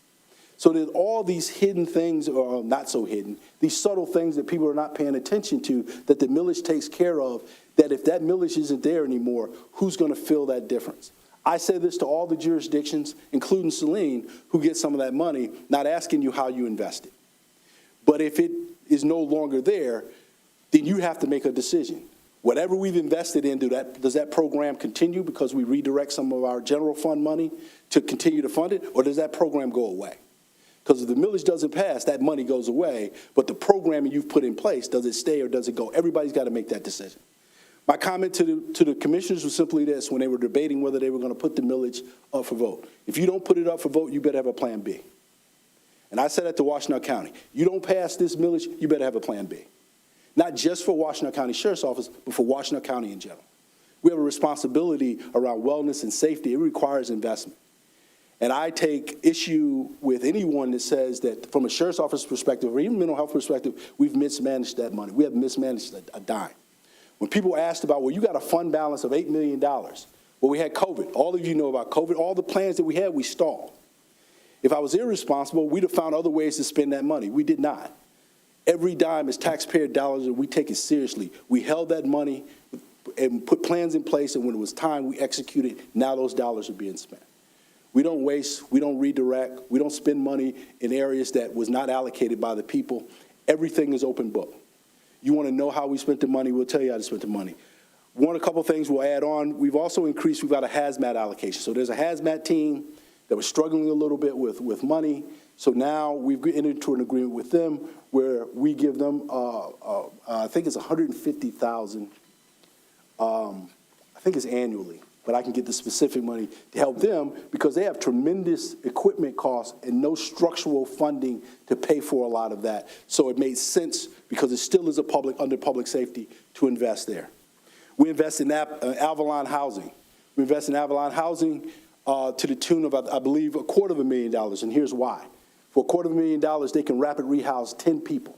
One of the things that we know around housing is one of the biggest impacts when we start to see crime in our community. Not that all homeless people are criminal, I'm not saying that, but we know there's a connection there. We also know that when it comes to community violence, if we can't relocate someone quickly, there might be the eventuality for retaliation. So we give Avalon Housing enough money for them to rapidly relocate 10 families within a year. So some people would say, again, well, why is that the sheriff's office's responsibility? It's not our responsibility, but we believe if part of our mission is community wellness and safety, then we need to invest in other than just police services and dispatch to make sure our community is well and safe. Let me pause. So probably went longer than I should have. And whatever questions that you have. That was excellent, Sheriff. We appreciate the detailed analysis. We are going to do a round of questions and comments, again, similar to the work meeting. I'm going to start to my extreme left and end to my right. So I'll begin with Councilmember Harmount. Councilmember Harmount, do you have any questions for the Sheriff? I do. I kind of have a question also for City Manager. So thank you so much for your presentation. Really appreciate it. So we switched from our local dispatch to a centralized dispatch. And I guess my question is, did we know that there would be a request for an increase in millage when we made this switch? We don't anticipate an increased millage request from the city for dispatch services. We're under contract, so it's a set fee amount annually. Okay, so this is not impacting for a request for more money from the city No. of Saline? Okay. No, not at all. That is what I wanted to ask. Thank you. Thank you very much. Councilmember Rice, any questions for the Washtenaw County Sheriff? I really appreciate this presentation. Thank you so much. I think this gives us great information to have some of those conversations with our community members. I feel more informed. I support thoroughly the co-response unit and the things that you're trying there. I have a friend whose husband is part of that Ypsilanti program, and I know his skill set, and I know it's what we need out in the community. I just want to thank you for this information. One question I do have is, do you have some additional resources online that we can share with our community members? Yes, I will email a number of fact sheets Beautiful. to Chief Radzik so she can disseminate as you see fit. That'd be super helpful. Thank you. That's all I have. Maybe the chief can subsequently get those to the city manager. Oh. The city manager can disseminate them via her weekly communique. Okay, excellent. Thank you, Councilmember Rice. Councilmember Gearbaugh, any questions for Sheriff Jerry Clayton? Just one question. You had mentioned about 9% increases for dispatch service and whatever. Knowing that, we've seen significant increase in our tax base and renewing this millage, will there be the hope, and I would look at it, as to either reduce that or to keep it even, to reduce it from 9% or just keep it steady for years going forward? Yeah, so yours is already set, right? So we've settled your contract, was it 5 years? 4? No, we have a short-term contract, Short-term. right? Yeah. Okay. Yeah, it won't go higher. So here's the issue. Here's where the millage makes a difference. The millage will keep whatever increases you would have normally seen really low. The 9% over 4 years was the most we had done since I've been in office. It had usually been 1, it had been 2, but what happened is we started to see as costs went up, as contracts, wages, fringes went up, we were keeping everything flat. As we looked at the numbers, we were like, this is not sustainable. Not just for dispatch, but for police services contracts. Police services contracts, here's what you can expect if everything goes the way we expect. Police services contracts for 10 years went up an average, an average of 1% a year.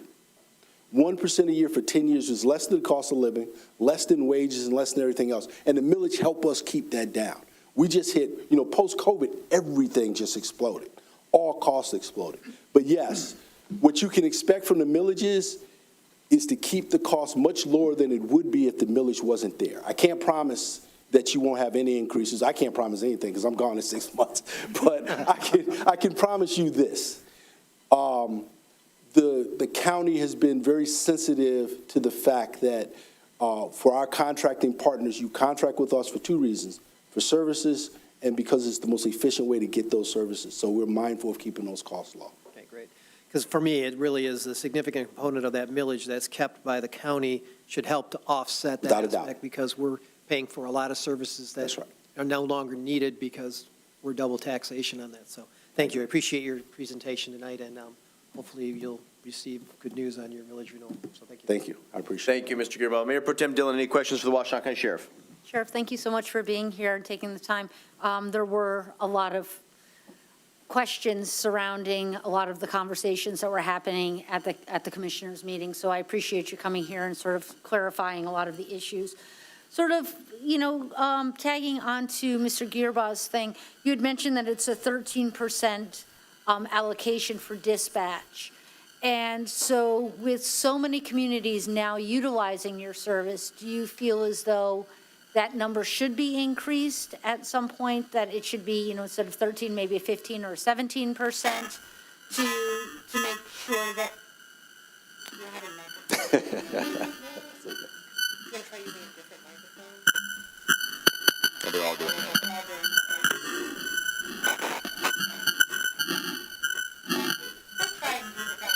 Okay. So that was just my question for you. Do you think that you envision that there needs to be a larger percentage allocated towards the dispatch from the millage? Yeah, I think we should have the flexibility to allocate the dollars as needed to meet our responsibilities. So I know you heard discussions at the board around this new ordinance that they wanted to pass for the sheriff's office to say you could only spend this amount on, 50% here, 50. I've argued that that is the wrong path to follow because of just what you said. If the cost of dispatch goes up and we need to cover those costs, then we need to have the flexibility to allocate the dollars necessary to cover those costs. And we're prepared to do that. We've done that the entire time we've had the millage. We've had that flexibility to move the money where we need it to make sure that we were delivering their services. One of the things that I want to mention around the dispatch is when the dispatch center was moved and it was remodeled, we asked the county to go out and bond for the remodeling. I think it was like over $6 million. Where we planned out the millage allocation is to pay the bond off. So the bond will be paid off by the time that the first round of millages goes. So what I've offered is now when the bond comes, we have that $500,000 that stays in our budget that we dedicate towards dispatch. So there are other things. So that would allow us to keep those costs from being passed on at a higher percentage. Because we don't have that cost anymore to pay back the bond. Thank you very much. Thank you, Mayor Pro Tem Dillon. Councilmember Seal, any questions for Sheriff Clayton? Just a comment. Sheriff, I can't tell you the number of hours of my life that I've spent waiting for community mental health resource to show up on the scene and assist with what was definitely a need for their kind of assistance. Thank you very much for implementing this program and putting it in action throughout the county. Thank you. Thank you.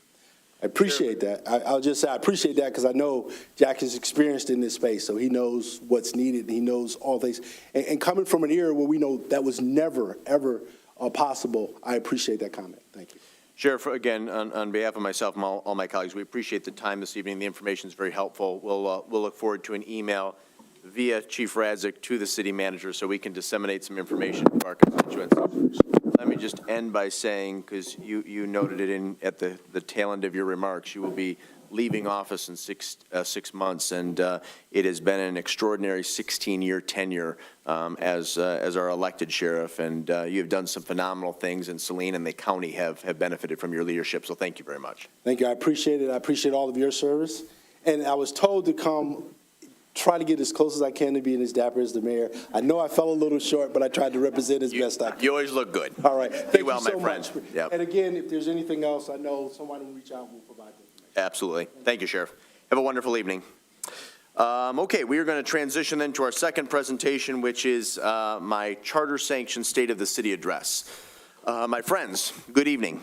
City Council, City Manager O'Toole, Clerk Royal, distinguished guests, and my fellow citizens. It is an honor to provide the citizens of Saline with a mid-year address, albeit a much more abbreviated one than I provided this past January. The genesis for the shorter address this evening is our city's forthcoming strategic plan. The City of Saline has always established goals and objectives, frequently with input and suggestions from residents and business owners.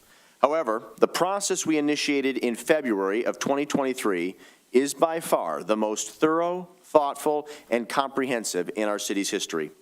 This current strategic planning process has included all city council members, department heads, and the city manager, along with an excellent external consultant. Again, our sessions began nearly a year and a half ago and have included at least half a dozen meetings to date. We expect a final draft of our strategic plan to be presented and to be approved within the next 30 to 60 days. Accordingly, at such time, I will be providing additional messaging on our new strategic framework and the innumerable benefits this approach will produce for our city and its residents. As a preview, I'm happy to share the 8 goal areas outlined in our forthcoming plan. I should note, each of these areas are still subject to wordsmithing and/or minor modifications. The first goal area, effective asset management. Number 2, foster open communication and standards for proactive community outreach. Number 3, fiscal stewardship. Number 4, organizational effectiveness. 5, supporting a viable community. 6, purposeful planning and smart growth. 7, employ a skilled workforce. And number 8, prioritize health, wellness, and safety. Again, I expect the final document, including specific objectives, timelines, and assigned tasks, to be reviewed and approved by City Council in August of this year. In the interim, please rest assured that our city's leadership will continue to prioritize the issues that matter most to our residents. They are the issues that I've been messaging on since my tenure began as mayor in January of 2013. They include financial stewardship, economic development, support for public safety, investment in our infrastructure, and openness and transparency in local government. Now, just a few items. This construction season and next, we will be completing a litany of important street and infrastructure projects. A full list is available online, along with a recording of our most recent infrastructure town hall, which was held on June the 12th, 2024. In addition to the commercial rehabilitation proposals that Council discussed earlier this evening, our city has also established a downtown social district and has begun the process of creating a new blueprint initiative for budding entrepreneurs. It is still my hope that in the near future, we can consider reactivating our Economic Development Trust Fund. It is abundantly clear we need new incentives to attract dynamic businesses and retain high-quality jobs in the Saline community. In the past 6 months, we have streamlined city government by establishing subcommittees on policy and finance, while also consolidating and eliminating other boards and commissions. Citizens can expect more restructurings in the coming months in order to improve operations and effectiveness within municipal government. I'm also excited to share that for the first time in its history, the Saline Area Fire Board will hold a retreat in late July, which will hopefully lead to the development of an SADF strategic plan, outlining key priorities and tasks, with the overarching goal being the better delivery of services along with thoughtful planning for the next 5 to 10 years. As always, we continue to encourage residents and other community stakeholders to engage with us online and on social media.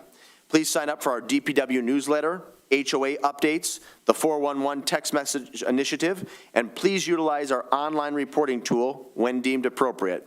Last, we have another town hall scheduled for next Monday, July the 8th, to discuss proposed changes to our city charter.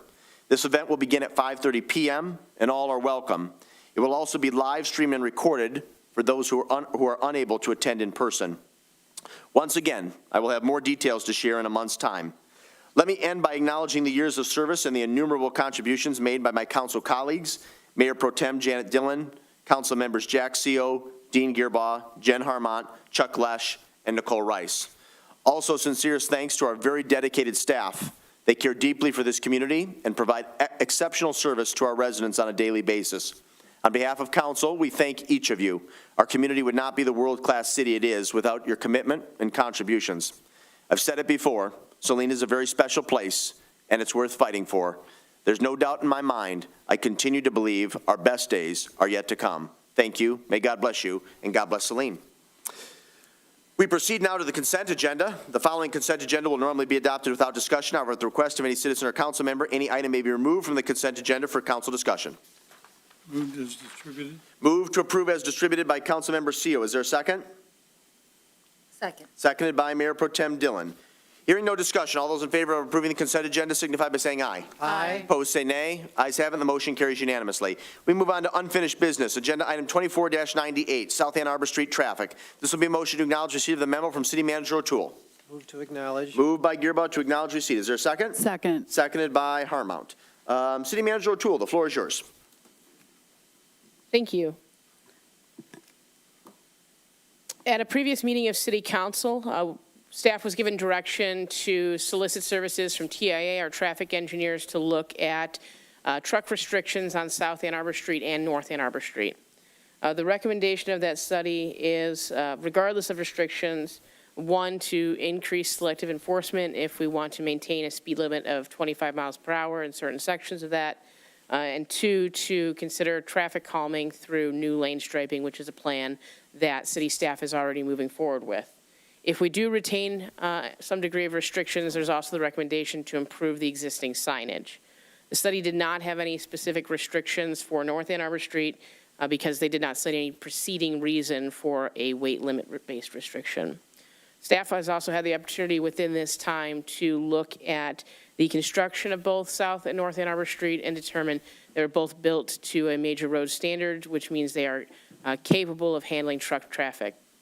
That being said, we do have the authority as a local road authority of our own to determine any trucking restrictions on our locally owned and managed roads.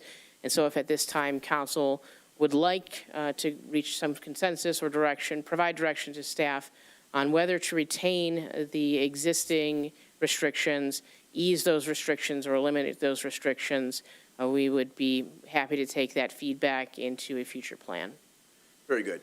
So the chair would welcome any comments this evening. Again, all we're doing is acknowledging receipt of the memo. We're not taking any formal action. If the consensus is to take additional action, it will be added as an enumerated action item at an upcoming agenda. But again, you heard the recommendations from the city manager. There is the possibility of changing the weight restriction. Of course, there's the possibility of changing the speed limit, and it seems like there is consensus and the desire among staff to do some additional striping and signage to improve motor vehicle traffic and safety in and around the South Ann Arbor Street corridor. Are there questions or comments for city staff? Mr. Gearbaugh. A number of these things and recommendations, I hope that staff will realize that raising the speed limit is a no-go for me. All of my neighbors have made it quite clear on South Ann Arbor Street, because of the number of children, the school crossings, and other aspects that are on that street, the failure to really reinforce the traffic has been a concern and a major worry of that. So whatever was mentioned in there as to that aspect, for me, is not. Whether there should be an adjustment to the weight size, depending on, because of school buses and other things that are normally expected on their street, I would leave it to our staff to address that. I still don't believe that we should be putting heavy trucks on there. The issue is that I've talked to the county, and the county said we can place signs of no through truck traffic, for which the city can pay for on their property outside of the city in York Township. Again, this is a York Township issue. This is not the city of Saline. They have made the decision to transfer all that traffic onto Saline-Milan Road when you look at the Washtenaw Road Commission records. So I believe that we should continue to address the weight of the traffic on that road. And I think we've talked of like Schedule 8 or whatever you mentioned as the size of the truck or whatever. Other than that, I would like to see the crosswalk that we've talked about for the number of years for school crossing put at Circle Drive, crossing South Ann Arbor Street. Yet another notification to the vehicles that speed on that road in upwards of 40 to 50 miles an hour, putting in danger not only citizens but potential accidents and whatever else can occur on that road. That street is a residential street. It is not a truck bypass. If I can stick on the one issue real quick, because Mr. Gearbaugh is indeed correct, it is primarily a residential street. I'm assuming there is no consensus or desire to raise the speed limit from 25. That seems very appropriate, and, well, again, I think it would be absurd, quite frankly, to change it. So I think we've got consensus on that. Appreciate those comments, Mr. Gearbaugh. Are there any additional comments? Councilmember Rice, and then I'll jump to Mr. Seo and then Mayor Pro Tem Dillon. It looks like Councilmember Harmon has some comments as well. So everyone will get a bite at the apple. So a couple of thoughts and part of a discussion that I had with City Manager O'Toole and Police Chief Radzik. There is no difference in my mind between North Ann Arbor Street and South Ann Arbor Street. Now that I understand that the construction is the same, that there's no, technical reason why we have these weight limits. No bridges, no, underlay, anything like that. If we're going to keep a weight restriction, and we do it by class, I appreciate this graphic that was sent to us to show us the different classes. Why would we not also do it on North Ann Arbor Street? If we're saying no through trucks for certain class limits, then we're saying that for North Ann Arbor Street as well. That's my instinct. Secondary to that, my second instinct is, if we're going to put a class restriction on this at all, which I'm not necessarily amenable to, but if I were to be amenable to it, I would only go up to the highest Class 8 at 33,000 pounds and over. Because there are so many reasons why we need all of these other things to be allowed to pass through the city. Passing through. Now, when we're talking about local traffic, obviously we need local deliveries. Obviously, we need local cement deliveries. Obviously, we need local things to be allowed to happen. We're strictly talking about passing through from South Ann Arbor to North Ann Arbor up to Textile, all those areas over there. So those are my two thoughts. And third, in my conversations with City Manager O'Toole and with the police chief, moving the signs, if we are to have this weight restriction, moving the signs outside of the city, we have got to sit down and have a conversation with Washtenaw County and with York Township and say, here's what the city of Saline has decided. How are we going to work this out? What is the proper route for these trucks? I know we took a quick look at it, and it would be to, go out to Carpenter potentially and up around to Stony Creek. But what is the real issue here with York Township, and why are they not allowing, Platt Road? Why are they not allowing, other roads to be utilized by these trucks? So those are kind of my three thoughts. First thought is, all of Ann Arbor Street or none. Second thought is, if we're going to do a weight limit, it needs to be the highest class possible because we still need some of these other vehicles to get through. And third, if we're going to do a weight limit, moving those signs informed with a conversation with York Township and Washtenaw County. Those are my three thoughts. Do you have any comments, City Manager O'Toole? No, I think getting consensus, one of the biggest questions for staff is there consensus to retain a restriction on any section, north or south? Very good. I think I had Mr. Seo next, then Mayor Pro Tem Dillon, and then Councilmember Harmo. Thank you, Your Honor. First of all, the speed limit question has been answered. The weight limit, I think, needs to remain the same, or maybe, like Councilwoman Rice says, be raised to the class. 8, I believe is the. Class eight. class Yes, vehicle. 7 allowed, 8 not allowed. Right, So however you word that. Okay, yeah. yeah. Raise it to the class 8. I don't believe that still gives any relief to Mr. Gott and his vehicles, so I think it's very important for us to engage Washtenaw County Road Commission to sit down at the table with this gentleman also invited, so he can express his concerns for the kind of routes that he needs to take. In answer to Ms. Rice's question about opening on North Ann Arbor Street, or closing it off on North Ann Arbor Street if we keep it closed on South, I don't think that's appropriate because for westbound Michigan Avenue traffic, trucks cannot negotiate the turn onto Maple Road. That's too sharp a corner. They've traditionally gone down to North Ann Arbor Street to make the right turn to head north out of Saline on that road. And that's the reason that I think we've always retained that as an open roadway, even though we have the restrictions on South Ann Arbor. So those are my points. No, that's great, Mr. Seo, very clear. Appreciate the insights. Mayor Pro Tem Dillon, thoughts or questions here? Thank you. So one of the things that I was wondering about is when we talk about North Ann Arbor Street versus South Ann Arbor Street, there's a totally different feel to the roads. North Ann Arbor feels much more residential. It's got a closeness to it. And I think that's part of what controls the speed of the traffic on that road. Being 25, people are very diligent in traveling 25 because there's generally a police officer there that will stop you if you are going above that speed. Where on South Ann Arbor Street, it does seem, the road seems much vaster. You've got a big hill. You're coming in from, if you're coming into town, you're coming in from a higher speed that you've got to quickly reduce down. So I see where the issue comes about, and I think that there could be an opportunity to retrain drivers.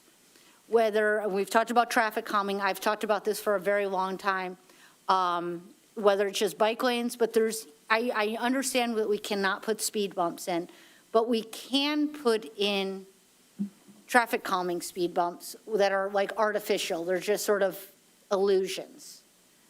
And I think we can look at things like that might help, having very stringent enforcement in that area and really get people used to the fact that the speed limit is 25.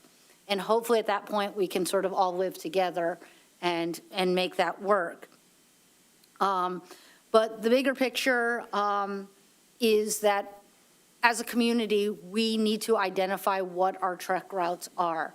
As Mr. Seo just mentioned, with trucks not being able to turn at Maple, maybe we should have them turning way back in industrial, and we need to warn them that they need to turn there and get them not hitting all the corners downtown, because sometimes they hit that downtown corner a little hard.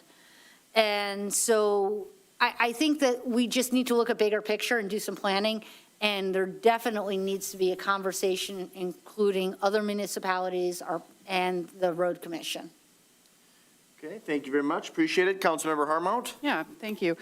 When we're talking about impeding commerce, I just want to make sure that, just to reiterate some of the facts that were talked about here today. The funding that we get for the federal funding is not based on restrictions for the vehicles. The roads are not different from North Ann Arbor to South Ann Arbor from a structural standpoint. Both North and South Ann Arbor are residential areas. Both have same historical designations. So my position on it is if there's any restricting or any variance that needs to be applicable to both, or neither. And with that being said, I think that also traffic calming and restricting vehicles are two different topics. I think that we can calm the traffic without restricting commerce and vehicles. That's what I have to say. Thank you. Very good. Appreciate your remarks. Do you feel like you have consensus? Because I'm not quite. No, I don't believe we do have. How would you like to proceed? Would you like to maybe have a more, I guess for lack of a better way to articulate it, a holistic conversation with the entire group, assuming that Mr. Lush could be available via a work meeting before an upcoming council meeting? Well, I mean, one thing I think we do have consensus on is perhaps a follow-up meeting with the Road Commission in York Township to understand more broadly where else trucks could go, and perhaps that could help resolve some outstanding concerns with council members if there was a clear alternative. So maybe we start with that. Yes. Having your office sometime before the end of the week reach out to representatives, leadership at the Road Commission and at York Township, try to schedule a meeting, either in person or virtual, address some of the concerns that you've heard here, and then report back. Yep. We can do that either as a discussion item at the end of the meeting, at a work meeting, whatever's deemed most appropriate. Can I make a No, second recommendation? unfortunately not. We got 2 public comment periods, one at the beginning and end. I apologize. All right, well, we go through Pittsfield Township to service North Saline, just so you know. just to include Okay. them.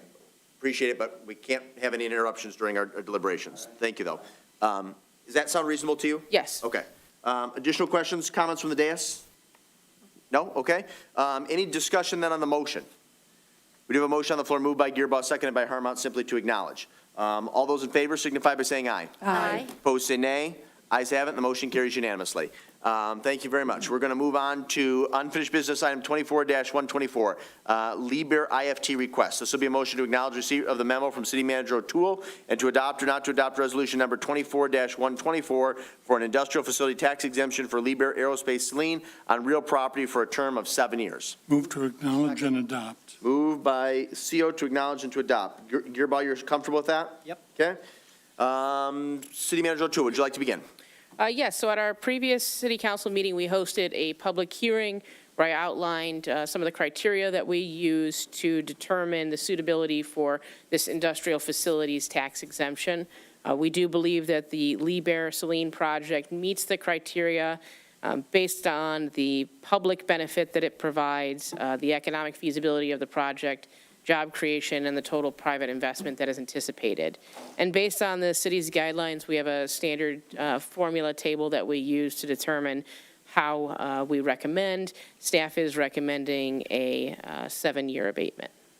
Very good. Mr. Gearbaugh, as one of the liaisons, you and myself are representatives on the soon-to-be defunct Special Projects Commission that evaluated this IFT. Is there anything you'd like to add at this time? Just one of the things I know people are concerned about when we give these kind of abatements, but the issue is we're getting something out of, which would have been nothing. But one of the key factors of this one is that we were able to get them to loop a major water main, which is part of our goal of looping all the mains in the city to improve our water quality and water distribution system. So that significantly was an expense that they were not anticipating and was added onto it as part of our review and our new engineering standards that we've adopted. So I feel this is one of those things where we're getting a benefit, and they're also getting a benefit to help keep our community and improve our community. I appreciate you saying that, because you literally took the words right out of my mouth. When Mr. Santer from Ann Arbor Spark and I were at Lee Bear 2 weeks ago now, for the dedication of their new structure, and it also coincided perfectly with the company's 75th anniversary, we were speaking to senior management, including Philip Lee Bear, the son of the owner who came to town for the event. And actually, the looping that was a requirement of their site plan approval came at a cost of in excess of $350,000 incurred by the business. So not only will that improve water quality for that particular enterprise, but for that section of the city more broadly. And I think sometimes we lose sight of the fact that during the development and expansion process, those types of requests are made by our business community, and they benefit the broader community. As Mr. Santer indicated in his public remarks, this is a large global conglomerate that has facilities throughout the world, Asia, China, Singapore, Dubai, throughout mainland Europe. They could literally choose to invest and expand anywhere, but for a variety of reasons, many of which reflect positively on the city of Saline, they chose to expand and grow here. And so I will be enthusiastically supporting the motion to grant a tax abatement offered by CO, seconded by Gearbaugh for a 7-year period. Are there additional questions or comments? Mayor Pro Tem Dillon, and then I'll jump to Councilmember Rice. Thank you. It's actually more for, oh, Ms. Cole left. Guess I didn't look to the right recently. The city manager may be able to say this. There was a lot of misinformation in the press and on social media about this, that we were giving a $8 million tax abatement.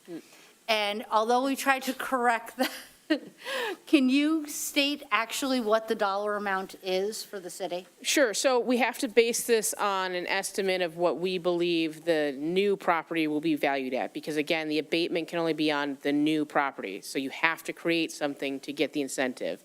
We're not losing tax value from this process. We're not giving up something we've already been capturing. So using an estimate of about $2.5 million as the estimated future taxable value, if you look just at the city's operating millage of 13.7693 mils, the actual 50% mark of that would be 34,432, or sorry, 23. Half of that would be exempted. So from the city side, the operating millage that we're giving up is about $17,211. For 7 years. That is, I will clarify, that is for just the city's millage, but you could take that same math for any millage calculation.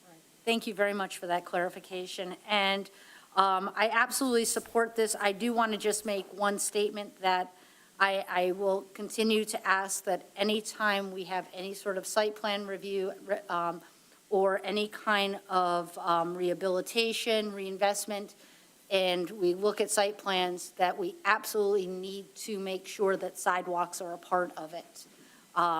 In a community like ours, we're at the point now that we really should not have missing pieces to our sidewalks. So I'd like to make that a priority moving forward. Thank you. Councilmember Rice. Just to tack on to that, this is a building between their two buildings, correct? It's not, It's an addition to the new structure that was constructed in 2016. but it doesn't go toward the road? No, the addition actually goes in between. It goes So between. that was Closer one of to the the criteria original for considering the facility. sidewalk within the site plan. Perfect, yep. Makes sense. I want to add that Lee Bear has also been a supporter of our community from the standpoint of sponsorships and donations. They are heavily involved in sponsoring events such as Saline Summerfest. They also have participated in the Saline Leadership Institute by providing space, providing meals, providing trainings for those participating in that. So they are members of this community. This is not just some foreign conglomerate coming in and building a big building and not paying taxes. So I just want to, relay that to the community, that these are folks who are embedded in our community, and we should be proud that they are continuing to invest and giving them a little bit of incentive to do so. I fully support. Very good. Mr. Seal. Just thank you, Your Honor.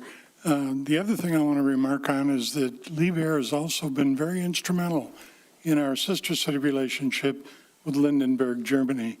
They have a factory in Lindenberg, and recently we had an intern from Lee Bear residing in our home. To amplify what you've said, Your Honor, he said that Liebherr has locations in 52 other nations. So it is indeed a worldwide conglomerate, and they have been very helpful here in our community, and I enthusiastically support this abatement. Very good. If there's no additional discussion, we do have a motion on the floor moved by moved by CO, seconded by Gearboss to acknowledge and to adopt. All those in favor say aye. Aye. Opposed say nay. Ayes have it, the motion carries 6-0. We move on to agenda item 24-132, Personnel Policy Update 2024, Nepotism and Outside Employment. This will be a motion to acknowledge receipt of the memo from Assistant City Manager Getzman and to adopt or not to adopt the revised 2024 Personnel Policy Manual effective July 1, 2024. Move to acknowledge? Moved by Dylan, Second. simply to acknowledge, and I'll let Gearbaugh be the second. Assistant City Manager Getzman, would you care to make a few remarks for the record? Yep, these are just a couple additional changes based on the conversations that we've had about this over the last few meetings. So we built out the nepotism policy a little bit to explicitly preclude direct supervision of a relative as defined in the policy, including a domestic partner. No employment-related decisions will be made by a relative, nothing related to expenditure of funds, employment-related decisions, anything like that. If there's a conflict with the policy that's existing or one develops, then this states that it needs to be disclosed to HR and to the department head, and then there will be a management-type plan put in place that will address how we deal with that and work around it so that this policy is abided by. And the other one is outside employment, so the definition now includes self-employment, and an employee working on behalf of another organization is not eligible for a sole source contract with the city. Very good. Mayor Pro Tem Dillon, would you like to begin? Did you have some questions? Thank you. I did have a couple questions. Thank you very much for enhancing this policy. I think this was something that we talked about. There's one section, it's right when the first part of it, it's 3.08, and it talks about that relatives of elected or appointed officials of the city are ineligible for hire during the tenure of their relative. Appointed officials, who is that? Because it's not a defined term. I think historically, we've taken that to mean the staff that you all appoint at the beginning of each fiscal year, which is like the city manager, the police chief, the treasurer. Clerk Royal, you put together that list every year. Do you know? Actually, it's police chief and fire. Okay. So technically, those would be the appointed officials. If we wanted to better define that, I think there's nothing wrong with that. Okay. Just because it doesn't really, it doesn't link back to anything, so I'd rather either enumerate it or link it to something specific at some point, just to sort of understand that. And I guess, I mean, I'm trying to figure out, and I mean, how this would work. Like last summer, my daughter was an intern for the city. So technically, under this policy, she was not eligible for employment? No, because we treat interns as temporary employees. So this would be related to regular employees. Okay. And so what then do we use, what are we using as a benchmark for temporary employees then? So if their appointment is short-term in nature, they have irregular hours or irregular assignments, those are our temporary or seasonal employees. Okay. And then are there, because it's not addressed in this section that I received, so I'm sorry if it's. It is another- defined in an earlier section of the personnel policy, the difference between a regular and irregular employee. Okay. And then what about, so staff can have relatives working as temps then also? Like, is there some sort of protocol about that? They still, any employee still can't be directly supervised by a relative, regardless of their appointment. Okay. One of the big things that I had is that I understand that we're making, that this policy tends to live with HR. And I guess my issue is, how does that translate from HR to the city manager? And once we start involving department heads in it, what happens if it's reported to a department head? And understanding how that goes through the chain of command. What if that person leaves? What if it's not communicated through? So sort of understanding what that looks like. So if it's reported to the department head and not also reported to HR, that would be a violation of the policy and would have to be dealt with at that time. The reason I think we would want it to live with HR is because that's where our official personnel records live. And to the extent possible, and we do try to respect employee privacy. So it would really only necessitate an administrative action if a management plan became necessary, or again, the relationship was not properly disclosed. Okay, so sticking on management plan, what level of adjustment or accommodation are we required to have? That's a tricky question to ask because, right, it's going to be so situationally dependent. We'd have to look at the individual job responsibilities. We certainly can avoid it in new hires, but if a situation were to arise where it needed to be reported, you can't discriminate against either party or, demote one of them simply because of the nature of the relationship. So we'd have to handle that on a case-by-case basis to determine how roles and responsibilities could be reassigned in a way that wasn't overly costly to the city or seen as retaliatory in any way towards the employee. And where does council fall in the chain of information of disclosures to this? I mean, I understand that we want to respect privacy of employees, but we've had specific incidents in the past where there were issues that were not reported to council, that were not dealt with, and could have put the city in a precarious situation. And so understanding what, from our standpoint, our side of the table is, what does that liability look like for the city? So how do we factor into that and understanding?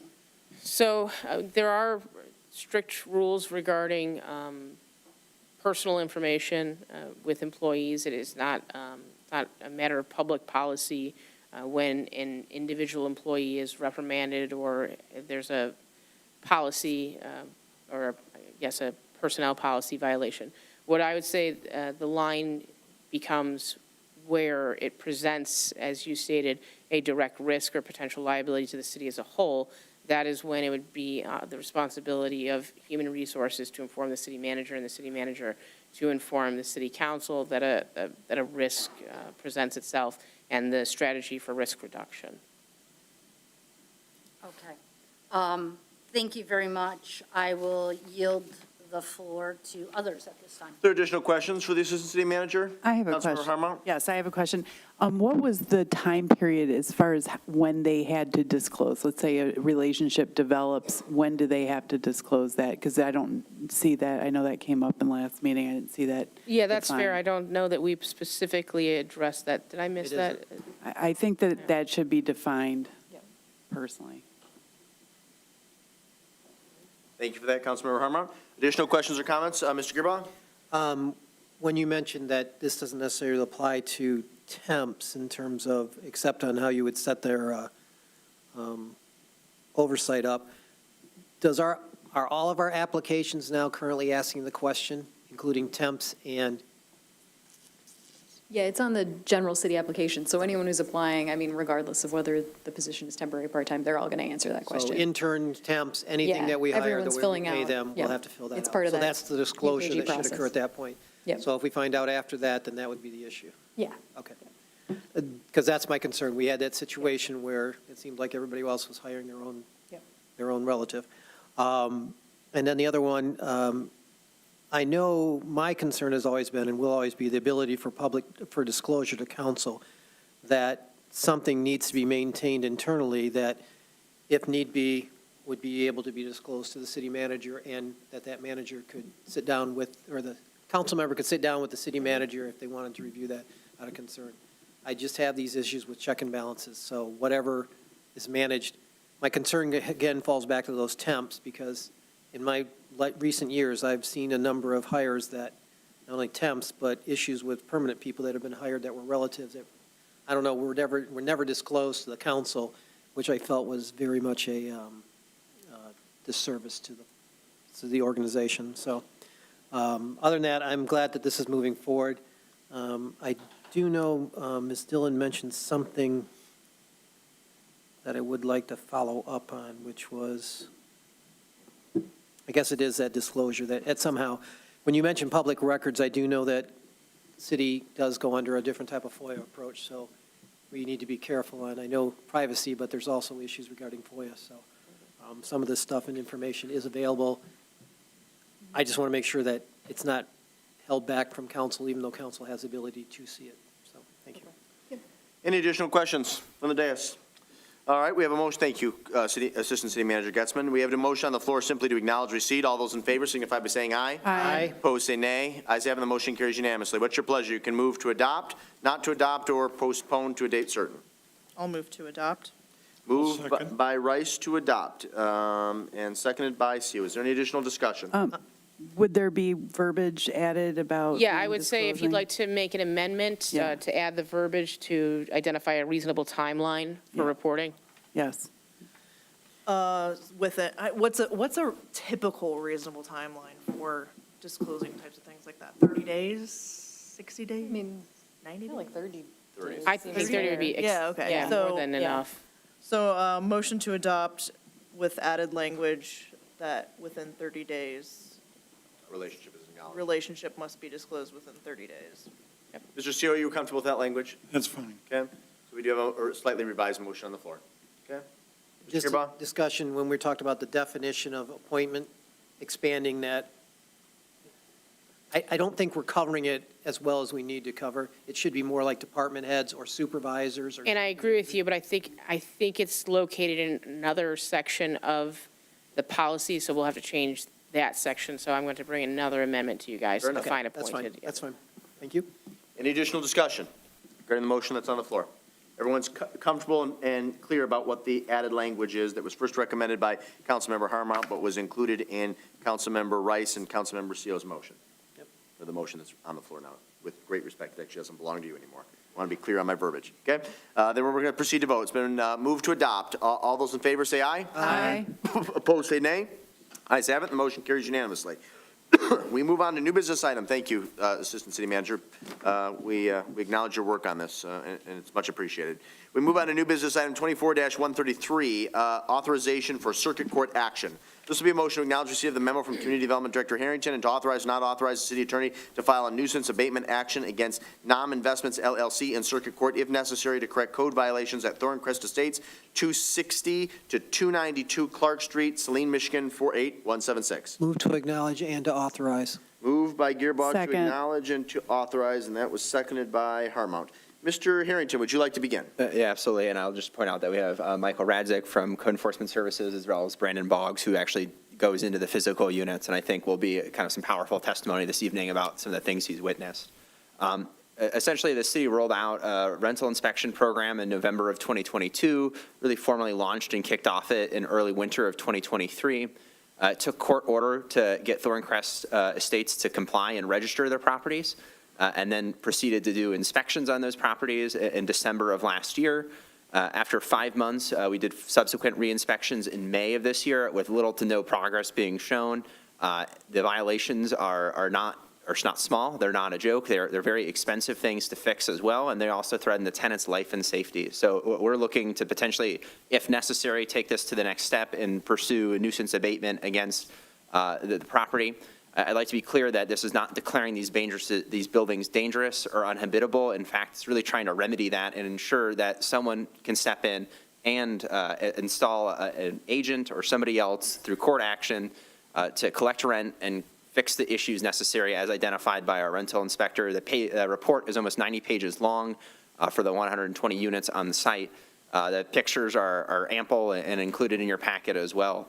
And with that, I'll kick it over to Mr. Radzik and Mr. Boggs, who can definitely give you more information on what this process looks like and why it's necessary. Mr. Radzik, Mr. Boggs, we welcome you here this evening. We would appreciate any additional comments. We're sorry that you have to be here, but at least I can't speak for the group, but I feel like what's being recommended this evening is appropriate and timely. and hopefully will help to resolve some of these long-standing systemic issues. Thank you, Your Honor. We're happy to be here as well. And just for the record, I didn't even attempt to match Your Honor's attire this evening. So. Next time. I knew better. Yeah, next time.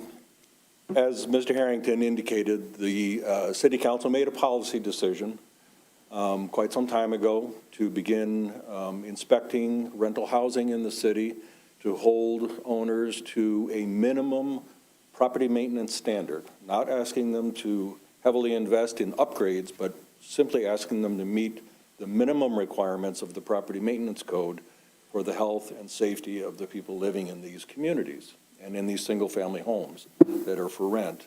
In this particular case, as you recall, we sent out notices by mail and email. The city hosted a town hall meeting.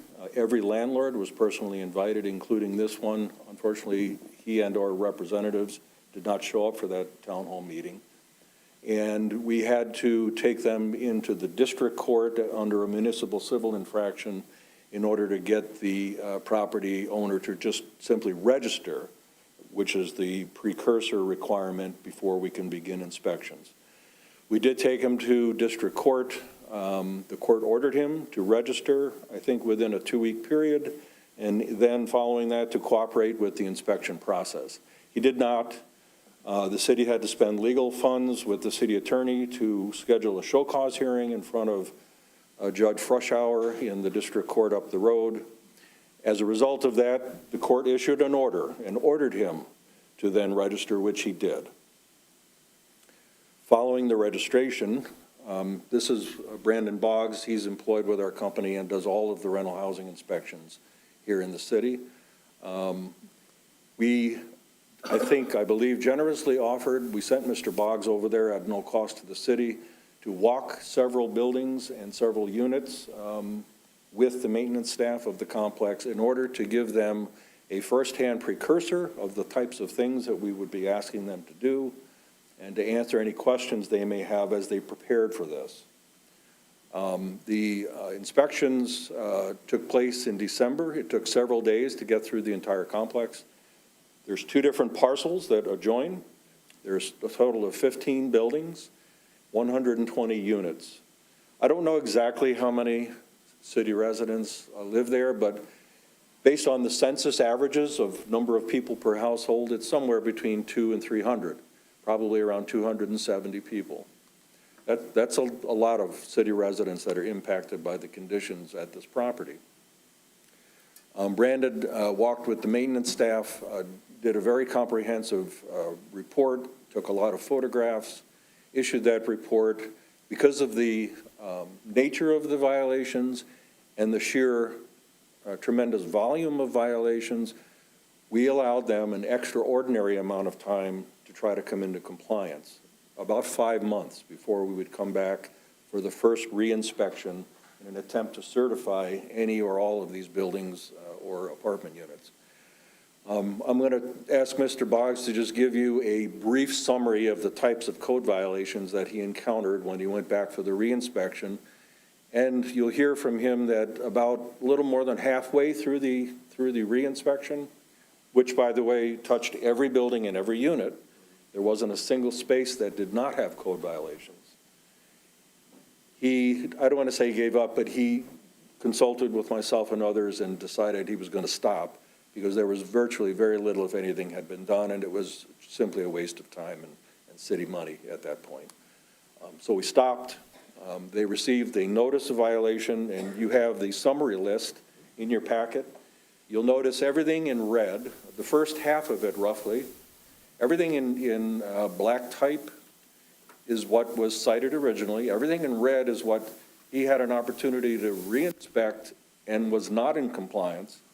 And then you'll see the red drops off about halfway through because that's where he stopped. Brandon, would you just give them a sort of a flavor of what the conditions at that property are? Evening, Council. Brandon Boggs. When I first went to the property back in December, there were a lot of code violation issues. One of the bigger issues that I found for safety issues is their windows. Very hard to open. If I struggle, I wouldn't imagine somebody younger or older than I could get these windows open. In the event of a fire, it'd be a little tough for them to get out there. A lot of them that are missing locks, so there's security issues, especially for first floor units. Smoke detectors missing. There's still units today that don't have smoke detectors or a lack thereof. There was identified quite a few boiler systems that they had that just couldn't pass, so they're in the process of changing some of those. I'm not sure how many have been replaced at this point. No. There's a lot of foundation leaks. Some were observed more on the second round than the first round. It was wintertime, so there wasn't a lot of rain. When I went back, I had several residents approach me and show me videos of water pouring in the basement foundations. It was evident when I was there that the basements are wet. So they've got a lot of foundation leaks. They've got compromised door fire ratings, doors that are supposed to self-close and latch to contain a fire behind them should they leave their unit. Not many of the units are up to code on that. So there's quite a few violations out there. Mold and mildew issues, bathroom exhaust fans on first floor that are improperly installed, which is just aiding to the mold and mildew issues. So there's quite a few violations out there still. And if I can add too, over the winter, we also followed up on numerous tenant complaints outside of the traditional rental inspection process of people not having heat for weekends, for days at a time. We would respond and find that the boiler systems were entirely improperly installed, that they're actively leaking carbon monoxide, which is dangerous because it's odorless, it doesn't look like anything, gas right into the basement. In fact, if it were not for some of the issues that they have with windows in the basements, it could have presented more of a hazard, according to the fire department. But because there were so many penetrations into the basement from outside air, it actually was lifting some air, which is not safe at all. The whole process is unsafe. So we also have responded to code violations, especially due to lack of heat in the winter throughout this process, in addition to all the things Mr. Boggs is sharing with you today. Thank you, Mr. Boggs. Mr. Radzik, anything else you'd like to add for the record? Yes, I just wanted to make a note. As you look through these, there's a photograph of the back of a smoke alarm. You may be wondering why that photograph is in here. When Brandon goes through and does the rental housing inspections, he looks for the required smoke detectors where they're supposed to be by code. If there's extra ones, that's fine, but there are supposed to be smoke detectors in certain places. And he'll check to make sure when the button gets pushed, the buzzer sounds. But all that tells him is that the buzzer works. It doesn't tell him that it's going to recognize smoke and activate properly, because these things do have expiration dates, manufacturer's expiration dates. This particular photograph shows that this was October 31st, 2002, to be replaced within 10 years. So way more than a decade had passed since it should have been replaced. And this is just representative of what's in the entire complex. It is, in my opinion, a public nuisance. It is dangerous in many cases for the people that are living there. And as Mr. Harrington said, the intent of this request is not to condemn the place and displace anyone. The intent is quite the opposite. It is to cause these repairs to be made in such a manner that we're able to certify every building and every unit, and it will be a safe and healthy place for almost 300 residents of the city to continue to live. That is our goal. We appreciate the presentation. Gentlemen, hang tight in the event that there are questions. I do not have any questions. No Salinian deserves to live in these types of conditions that are outlined and pictured in your report. And between our staff, yourselves, we've given the property owner and/or his associates plenty of time. We've been thoughtful. We've been fair. We've given him plenty of time to make the necessary improvements. He has not done so. And so I think it is perfectly appropriate that we proceed with authorizing our legal counsel to consider circuit court action if appropriate. So I will be voting a very emphatic yes when I call for a vote on the motion that's been moved by Gearboss, seconded by Harmount. Mr. Mayor, if I could, and I'm Please. sorry to interrupt, there was one last thing I wanted to make sure I mentioned. The city of Milan, we perform these same services there. They have a complex known as the Pines, Milan Pines, on the north edge of town. It's the same owner. It's considerably smaller, but the conditions are the same or possibly worse. With Mr. Harrington's consent and the Mayor Kohler's consent, I caused the city attorneys involved on both ends to communicate with one another.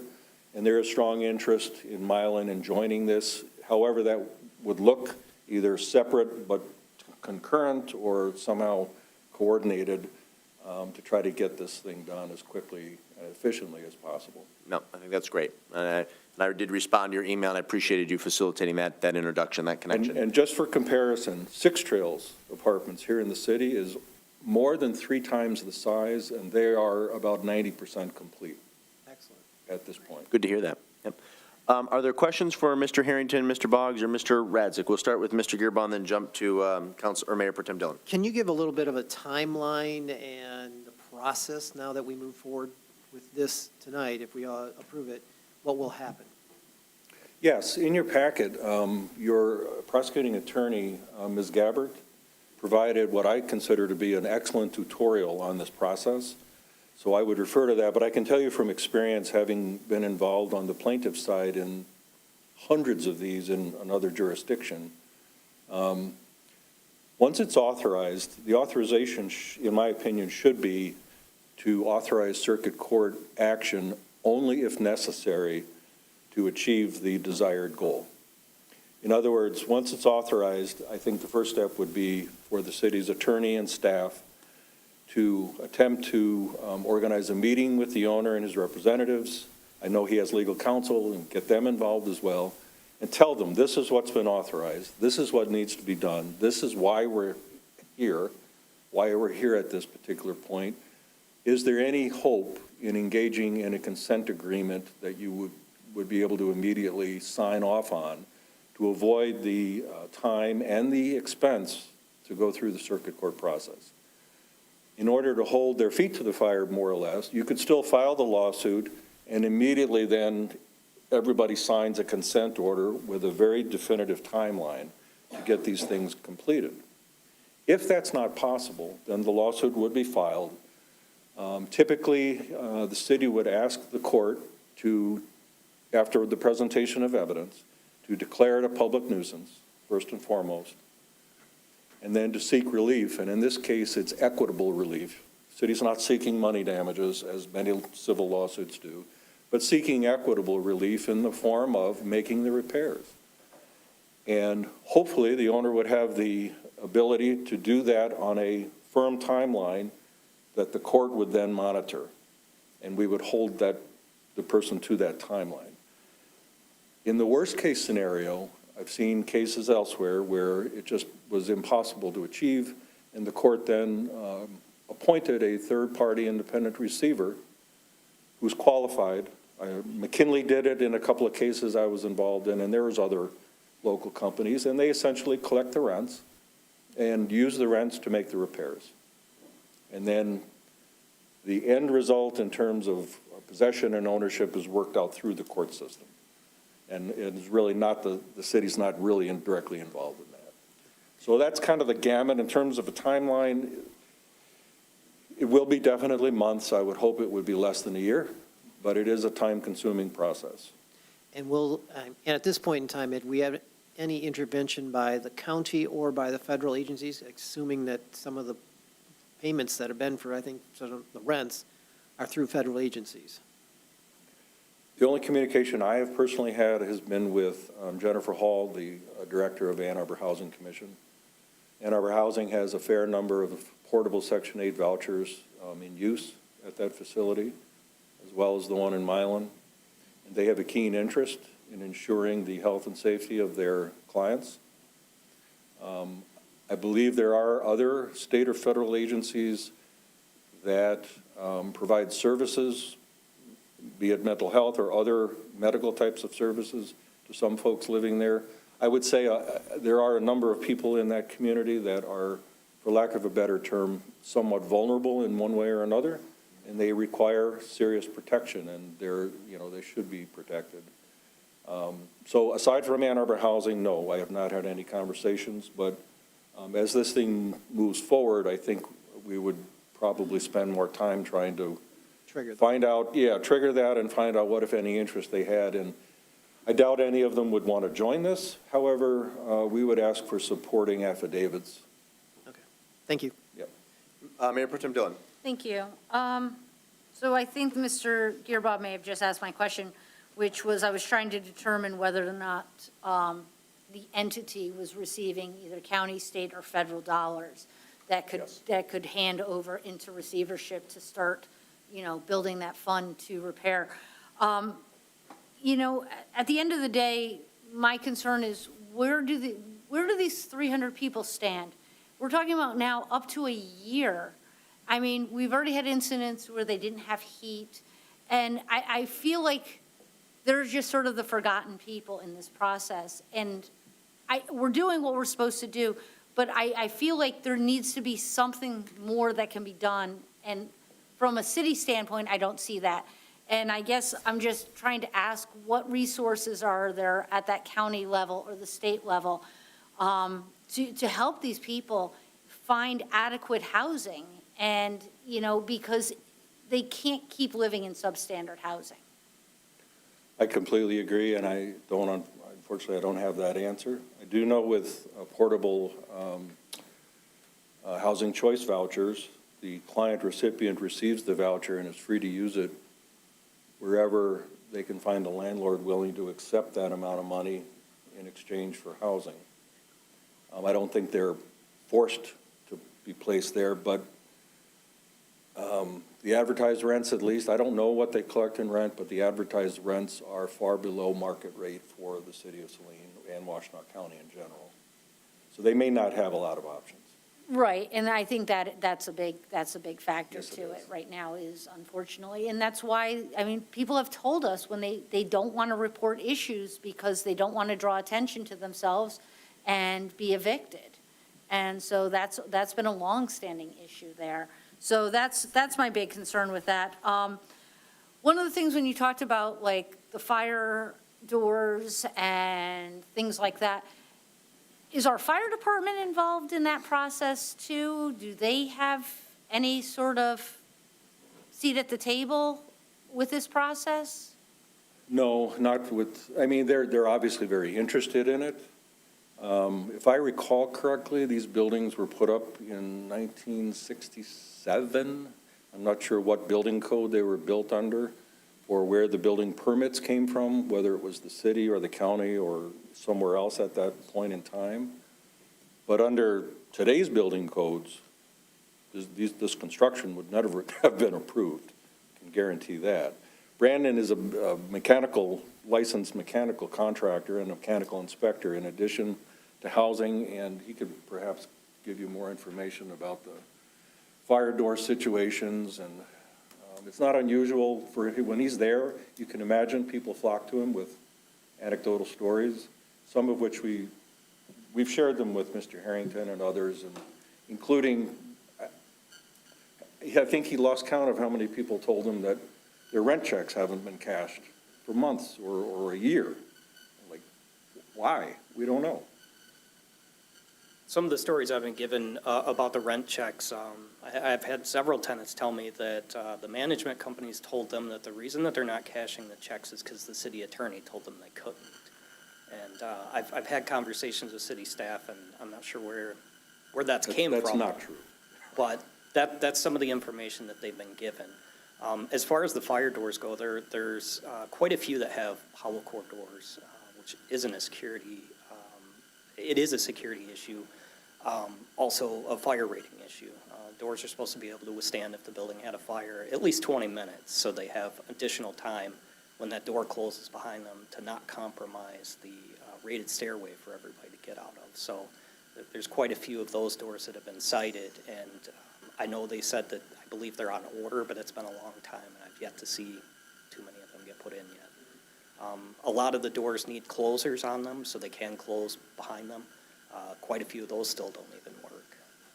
In other words, picture a multifamily apartment building hallway with multiple doors.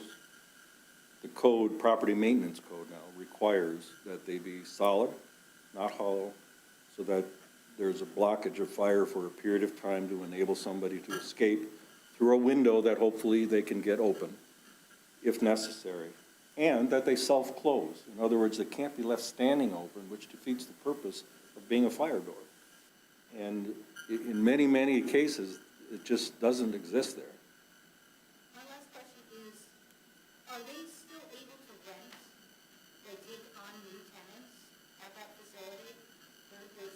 Yes. So he can still be actively renting out units even though they're.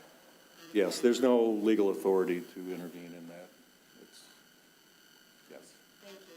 Additional questions, Councilmember Weiss? A couple of things related to especially fire hazard.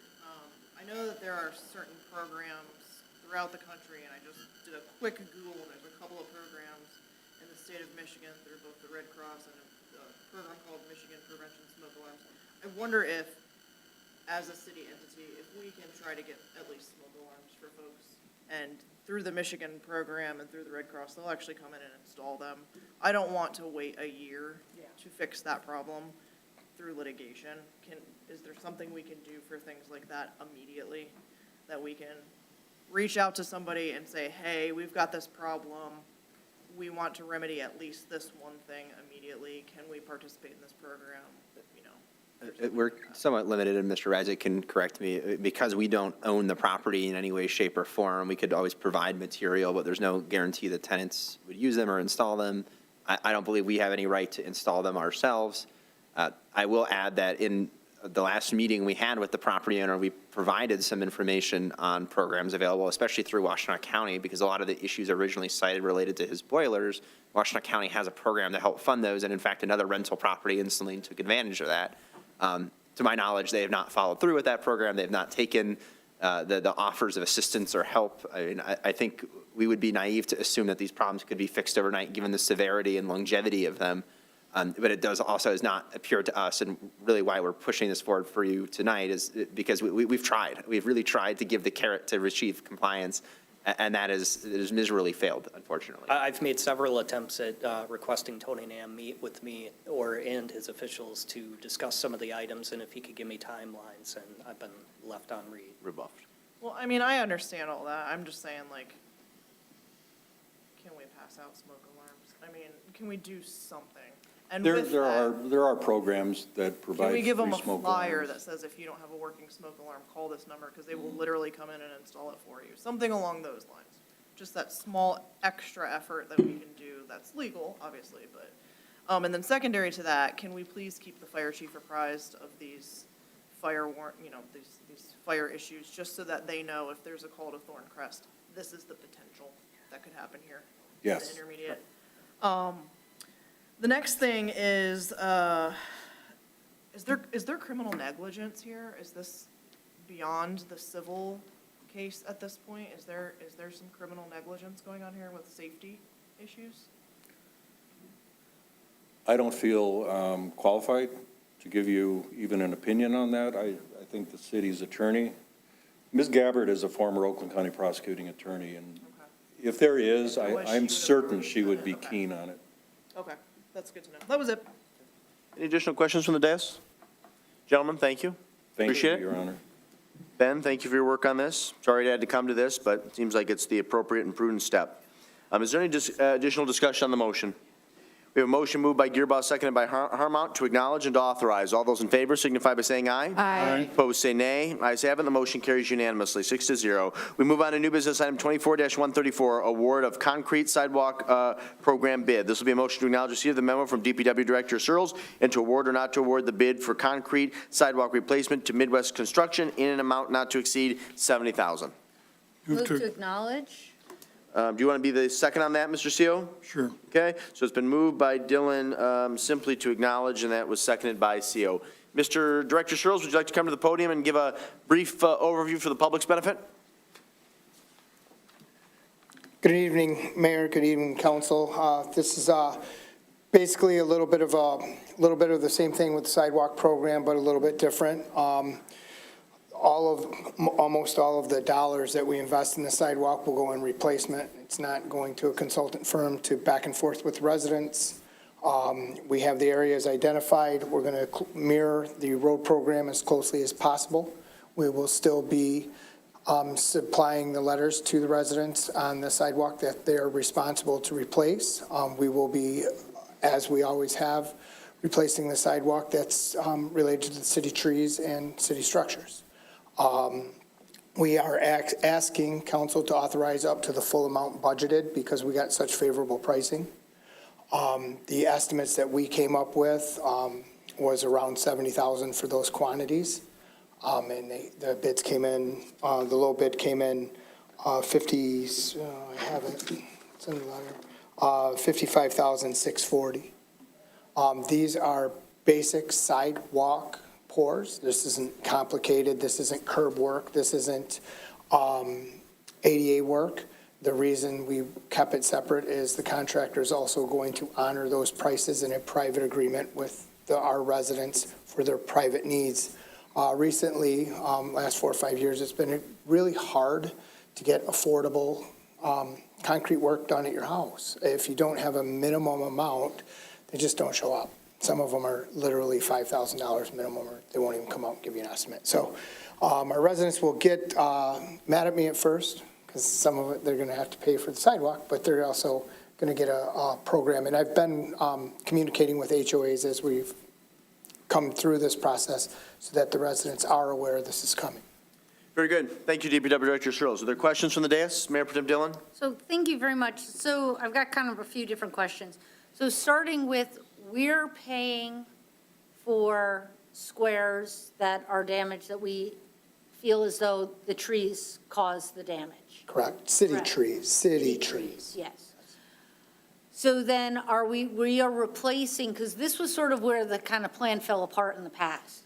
We are going to replace owner-responsible squares at the same time and then bill them? If they sign up, they can get our program. If they don't, then it'll be done on single lot assessment. They will be billed for their portion. Okay, but it will be done. They don't Yes. have to opt in, they can't opt out and say, oh, I want to get my own contractor out here? I do have to follow the ordinance with the notification process, but we have time to make sure that that's done in this construction season. Okay, because that was one of the big failures, I think, in the past, was that people would say, oh, well, I'm going to get my own contractor, I'm going to pour it myself, whatever the case may be, and it never got done. And we did never sort of close that loop. So I think that if we're going to do it and do our sidewalks, it's like, okay, this whole neighborhood is now done, move on. And that's what I found challenging with it, was there were so many back and forth correspondence with residents. When you finally get to the ordinance that gives them the final 30 days, it's winter. You missed Yeah. it. Yeah. So I appreciate that. The one thing, and I'll talk about this from a personal aspect right now, is what's not included on this, which makes me a little bit sad, is Saline River Drive. Immediately, because right now they're doing all the curbs and the ADA ramps. So they're going to pour those, make them nice and perfect, and then come back and change all the cement and hopefully not damage the new ramps. I understand. I did not put this in to get the pricing of the expertise needed for ADA compliance or curb pouring. They're totally different skill sets. Did this so that we could give the best price, unit price to the city for this program and to the residents.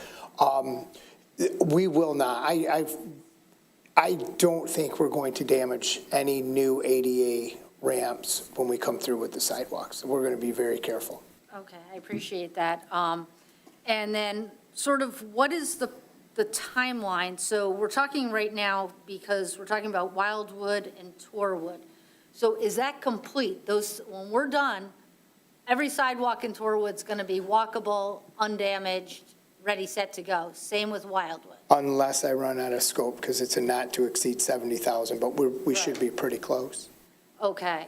Because at that point, I mean, I have to be honest with you, I would rather forego something else if we have a favorable price point for this and just be done with areas. So if you can keep us in the loop on like where you are money-wise, I think that, this body would definitely entertain. I don't want to speak for anybody else, but I mean, sidewalks have been something we've talked about for years, and it's time we just put our money where our mouth is and just get them done.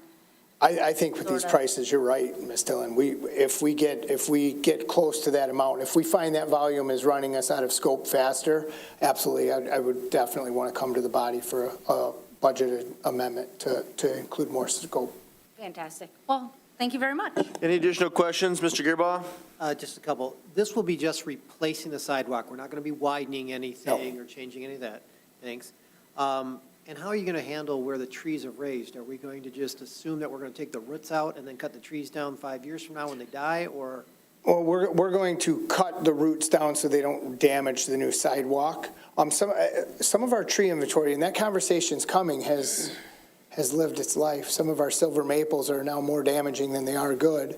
But that's another discussion. We're working through our tree inventory right now, but some are very mature. Some are very mature. So they will cut, so basically you're going to leave the tree up and when you do the thing, and so, okay, and then. Yeah. Because generally, I know my trees have always died when they've done that. So. Yeah.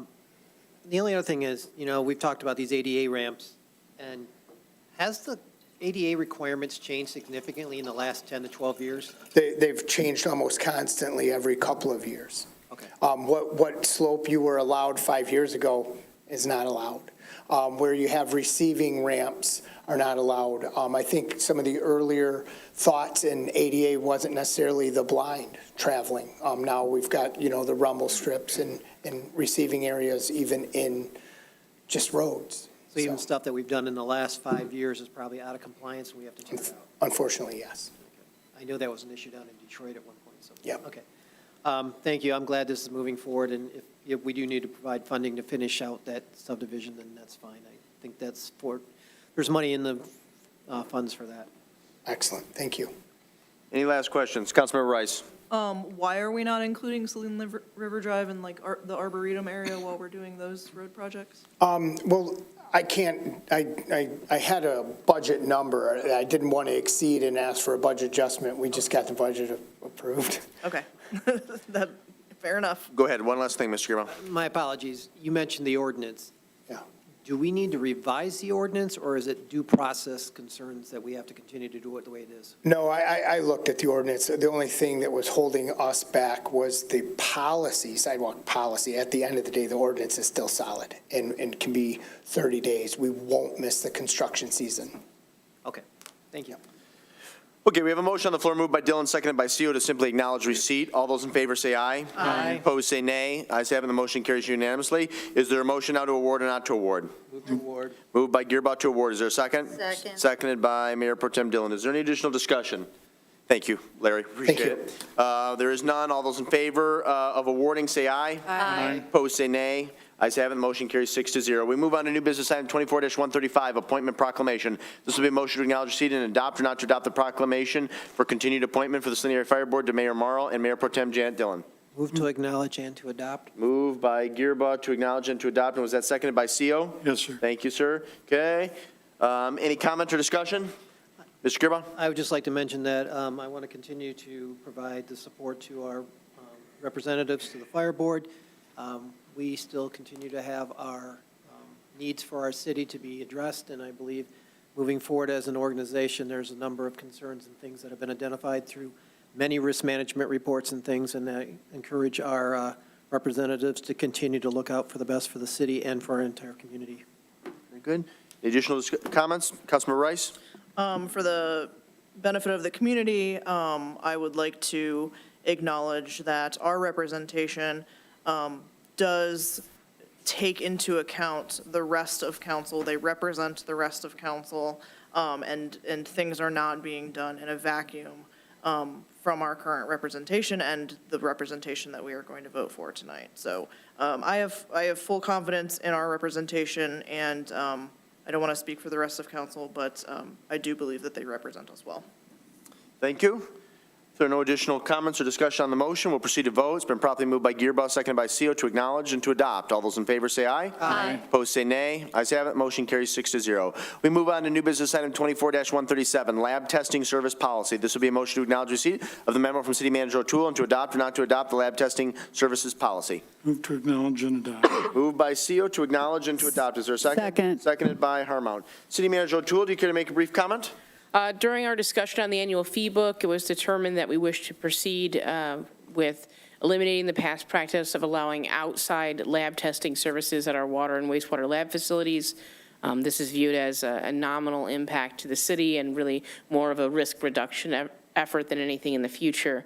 I will note what was passed out to you earlier tonight is a slight modification to what was in the packet, just adding one final line that clarifies in accordance with disciplinary action as identified in the personnel policy up to and including termination. Very good. Any questions for the city manager? Mayor Pro Tem Dillon and then Mr. Gearbaugh. Councilmember Gearbaugh. Just very quickly, this policy goes into effective today. We don't have any duty to entities that we were performing services for to give them due notice or anything We like that? will likely put the policy into effect and then give notice to comply within a certain period of time. I would want to talk with Treasurer Cole to see where the status of those payments stand, if anyone is still outstanding or on an existing payment plan that needs to be accelerated or resolved. Thank you very much. Mr. Gearbaugh? And just for me, I know you say in here up to and including discharge, but isn't our language different, termination? I would just like to make sure. Yeah, that we we're could have consistent it with state the policy. termination, yeah, Whatever the wording is, just so it's. certainly. If necessary, that change will be made without objection. Any additional comments or questions? Any discussion on the motion? All right, then we'll proceed to vote. It's been properly moved by CO, seconded by Harmount to acknowledge and to adopt. All those in favor say aye. Aye. Opposed, say nay. Ayes have it, the motion carries unanimously. Last formal action item of the evening is Agenda Item 24-138, fee waiver request. This will be a motion to acknowledge receipt of the communication from Allison and Anthony Paladano requesting a late fee waiver. Move to acknowledge. Moved by Gearbaugh to acknowledge, and that was seconded by CO? Yes, sir. Thank you. Any discussion or comment on the motion? We'll proceed to vote. All those in favor signify by saying aye. Aye. Opposed, say nay. Ayes have it, the motion carries unanimously. We'll transition now to the discussion portion of our agenda, which is reports and other announcements. Again, earlier this evening, I started with to my left. I'll again begin to my left and end to my right. So, Councilmember Harmount, any reports, announcements, or updates from boards and commissions? No, I don't have it. Councilmember Rice. Yes, so Parks Commission had a wonderful meeting a couple weeks ago, it's been now. A couple of things that popped up during that meeting are, we had a great update from the city engineer on the Saline River Valley Trail and its status. The status is that the environmental review has passed, and now we have to do an archaeological review, which we assume will pass since the trail primarily runs along the West Belt sewer line, but there are some areas that will also run closer to the river. So that is the next step in the engineering scope process. We saw a lovely map of how it's going to look. The trail sort of loops around near the dog park and back to the pavilion, and then trails along the wood line all the way down to Michigan Avenue. It's very exciting. You can find out, if you look at the ClearGov page on the City of Saline website, there is a Phase 1 for the Saline River Valley Trail that provides a little bit more information. I did notice that that map needs to be updated, so I'll email City Engineer Humphreys. Very exciting about that. Another thing that happened is we had 2 community members present on hummingbirds in the City of Saline, and they're hoping to put a hummingbird feeder outside of City Hall and eventually expanding that throughout the city, and we'll create a nice little map for hummingbird lovers. And they are volunteering to fill them and to clean them, and we're going to incorporate that into our Friends of the Saline Parks program as well to have a more volunteer-based. So we'll be doing a call to the community for anyone who has extra hummingbird feeders lying around, because I know folks who love hummingbirds often buy, this is a cute one, so I'm going to buy a new one. So there's often a lot of hummingbird feeders in folks' garage. So I think that's going to be a fun program throughout the City of Saline. We do have 1 commission seat open. We had 2, but we just filled 1 today. So we do have 1 Parks Commission seat open. So if you're interested in joining Parks. Actually, you do not. You'll have another member appointed at the next meeting. Well, never mind then. Thank you for that, Mr. Mayor. Yep, screened a candidate on Friday, and his application will be on the July 15th agenda. That's fantastic. Wonderful. And then second, the DEI, some of the DEI committee participated in the Saline Supports Our Community Pride Picnic yesterday. It was a wonderful event. Almost all of our local representation, to include Congresswoman Dingell, Representative Braybeck, County Prosecutor Ellie Savitt, and others, Commissioner Shannon Beeman showed up. It was a wonderful event, the largest by far of our Saline Pride picnics. It was at Mill Pond Park.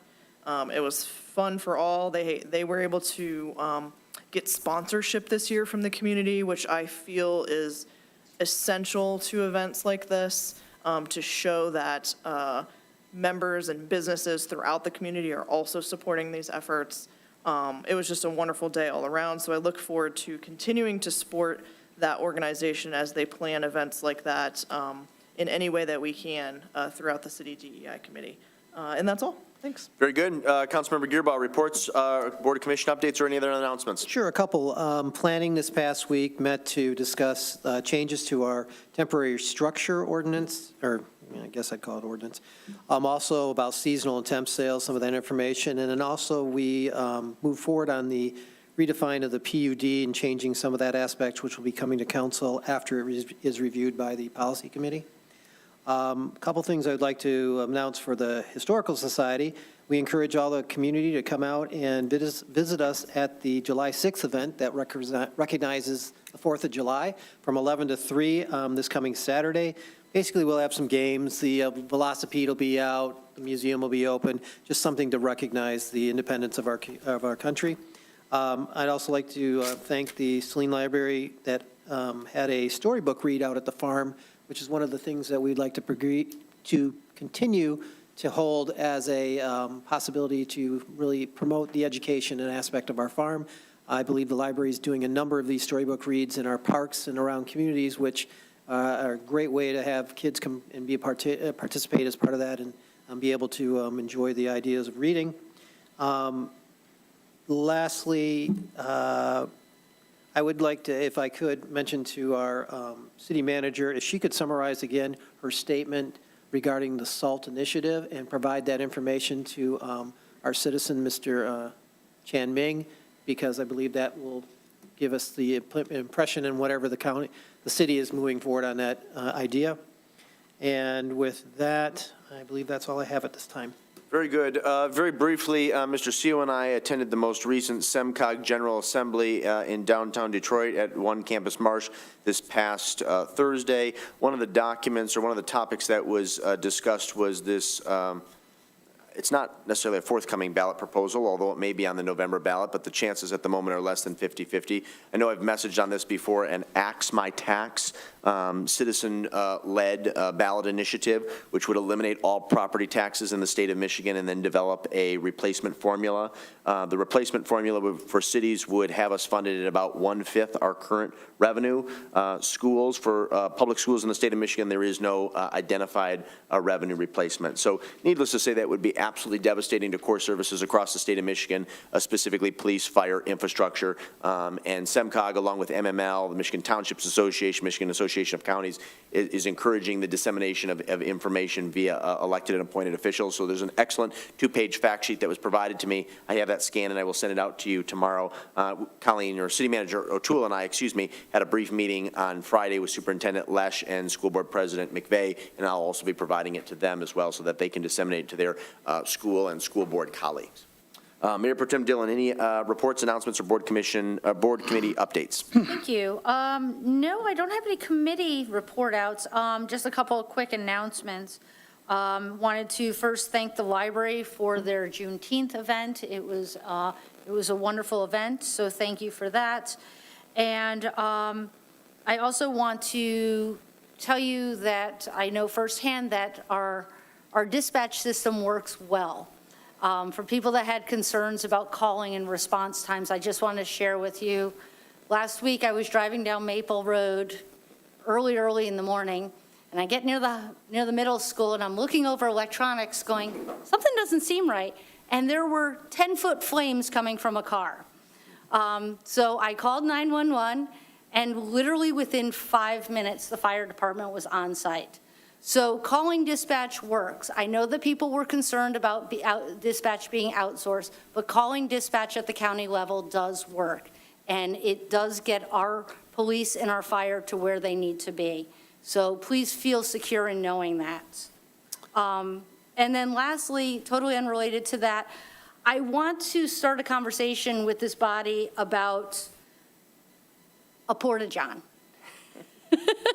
Probably not a topic we all want to talk about, but I really feel as though there's a need that we should put an ADA-compliant porta-john in the parking lot behind Benny's. We use that parking lot for music series, we use it for the farmer's market, and right now, there is not another restroom that's publicly available. You have people going into private businesses, and I don't think that that's the right answer. And I know that we have a quasi-public restroom, you know, below the Kerrigan's building, but it's not the most effective place to get to. It's not easy to get to. And I think that it's just something that we should look at as a community. And for these months in which we're having outdoor events, consider putting a porta-john uptown. Okay, very good, thank you. Mr. CEO, any reports, announcements, or commission updates? Just to add to your report on the SEMCOG meeting, one of the other important things we did at that meeting was adopt the 2050 road report that SEMCOG produced. It's an extensive report that talks about the road system in southeast Michigan, and it's a worthy read. Both the mayor and I have abstracts of that report if somebody doesn't want to read the whole big document, but wants to see what direction SEMCOG is moving in that regard. If you see one of us, we'll be happy to provide the executive report to you. Very good, thank you. Clerk Royal, I believe you had something you'd like to share? I just wanted to remind everybody that if you have a petition for city council or mayor, they are due by 4 p.m. on July 23rd. And if you need an absentee ballot for the August election, those are now available. Very good, thank you very much. All right, if there are no additional reports or announcements, we transition to the last listed item for consideration this evening, which is the Downtown Social District. Let me begin with City Manager O'Toole. City Manager O'Toole, was there any additional information that was obtained pertaining to social districts between now and our most recent city council meeting? Yes, if you please, I would be happy to summarize legal responses to various questions. Please. So during our previous discussion, council requested that a legal opinion be provided regarding expansion of the social district across Michigan Avenue. To date, our legal counsel has affirmed the interpretation that Michigan Avenue cannot be a part of a commons area for the purposes of establishing a contiguous area, and also now that one business having 2 liquor licenses does not constitute 2 businesses for the purposes of establishing 2 contiguous social district license holders. In recent conversations, representatives from Laura also acknowledged that ultimately the liability for interpreting the law rests with the municipality. Recognizing that, I asked our legal counsel to also provide an opinion on whether the city risks compromising any immunity claim if an incident were to occur within the district. Legal did clarify that individual governmental employees or officials are not immune from acts that are intentioned or considered grossly negligent. In their interpretation, individuals who authorize the carrying of open intoxicants across Michigan Avenue can expect that it would be consumed on or near the roadway, and therefore any injuries that result could be argued to be a result of gross negligence, and those authorizing individuals for which then could become personally liable. It was also requested that I inquire whether certain mitigating elements could be considered, such as the installation of signage to indicate that consumption was not permitted across Michigan Avenue. Legal suggested that this may be a dubious claim, as the body is otherwise fully aware of the intent of the district, and signage would offer little protection from suit. As such, it remains the recommendation of staff not to move forward with an expansion of the district. I view this matter at this point as very similar to what council was asked to consider regarding fire code compliance and the closure of South Ann Arbor Street. It's a matter of legality and liability.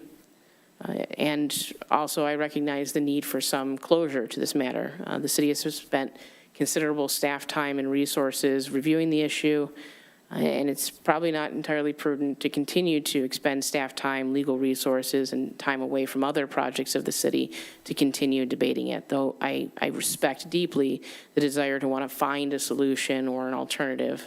But in this particular case, the answer does, to me at least, to be very clear, and would certainly appreciate from a staff perspective unambiguous direction from council. Very good. Appreciate that. Are there questions or comments for the city manager regarding her verbal report? Mr. Gearbaugh? No? Okay. Nobody? Okay. Anything, any additional remarks or comments pertaining to the Downtown Social District? Councilmember Rice. I would like to put forth a motion, please. Okay, you're welcome to do that as long as the motion is appropriately worded. Please offer your motion. To acknowledge receipt of the updated signage locations and maps for the Saline Social District, and to approve or not to approve the expansion of the downtown Saline Social District in accordance with said updated maps. That motion is in order. That deviates slightly, I believe, from the text that you sent late last week. It does. Is that- I apologize. No, I that's just all right. updated it today. Why don't you restate that motion for the clerk's benefit and for our council colleagues? Sure. To acknowledge receipt of the updated signage locations and maps for the Saline Social District, and to approve or not approve the expansion of the downtown Saline Social District in accordance with the updated maps. Okay, that motion is in order. Is everyone clear on the motion that's been provided from the floor? Okay, is there a second to that motion?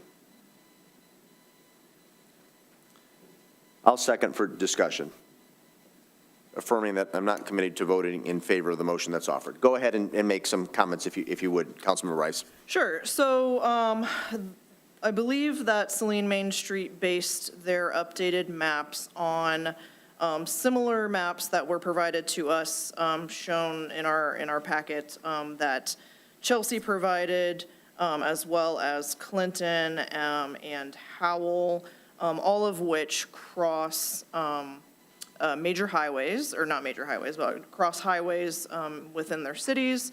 I believe that the maps that Saline Main Street provided do detail that they are approved travel areas and no consumption is allowed, and the signage will reflect that as well.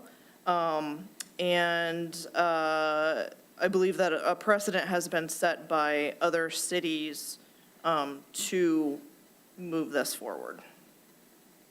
Very good. Appreciate those comments. Are there additional remarks or thoughts that people would like to share? I just Councilmember wanted, Harmon. yes, thank you. I really appreciate the conversation and the thoughtfulness about risk and mitigation of risk. And the question that I specifically asked is what type of signage would be required in order for us to not be liable? And having the one cross stop with signage and to the understanding of our lawyers is that that is not going to relieve us of our risk for that. So with that being said, that I would not be in favor of the expansion. Thank you for that. Councilmember Gearbox? As a property owner downtown and also looking at a number of things, I asked the city manager, and I also reached out to Brittany Jenkins, who responded to me from Lara. And what's unfortunate is that the state doesn't even want to take responsibility for these districts. They, because I specifically asked about the Village of Clinton and Coldwater, and they both said, well, you should contact and speak to them and see how they set their districts up. Well, I know looking at Coldwater's, when they initially set theirs up, had two businesses on both sides of Michigan Avenue, so that helped it. Well, now they don't have any on one side, and now they have them all on the south side. For me, it was the question, and the city manager made it clear, no different than what we did with the fire department, or the fire concerns that we had with South Ann Arbor Street. We could potentially void our government immunity, if I'm correct on that.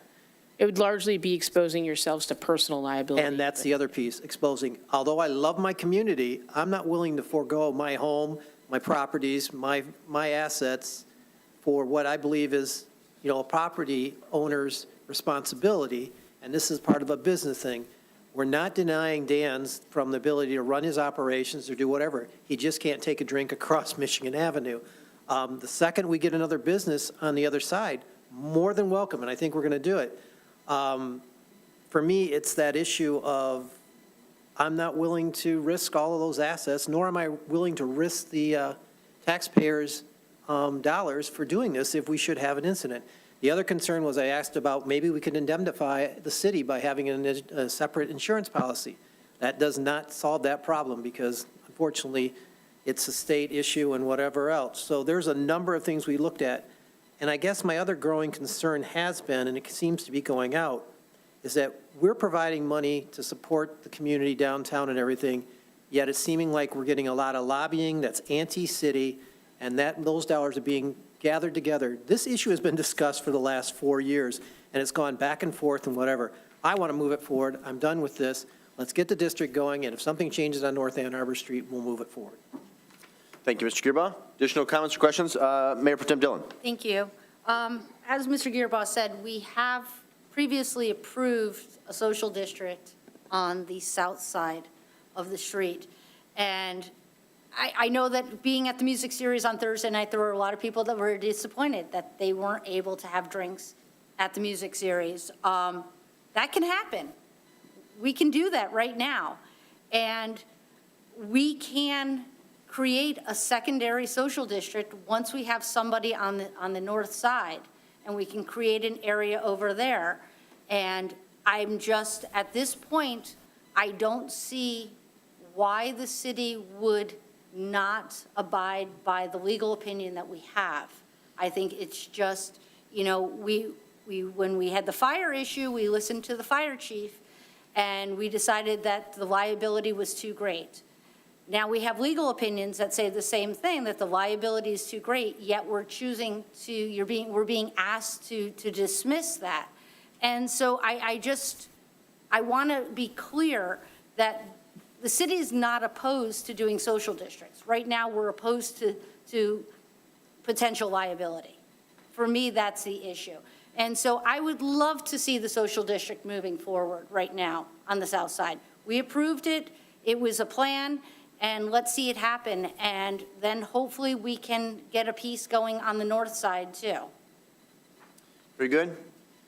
Mr. Seal, I'll give you a bite at the apple if you want it, but you don't need to comment if you're not inclined to. I think that everything that needs to be said has been said. I agree with my colleagues that there's no sense flying in the face of the legal opinion that we get. It would create a lot of individual liability for the people at this dais, as well as for the citizens of the city of Saline.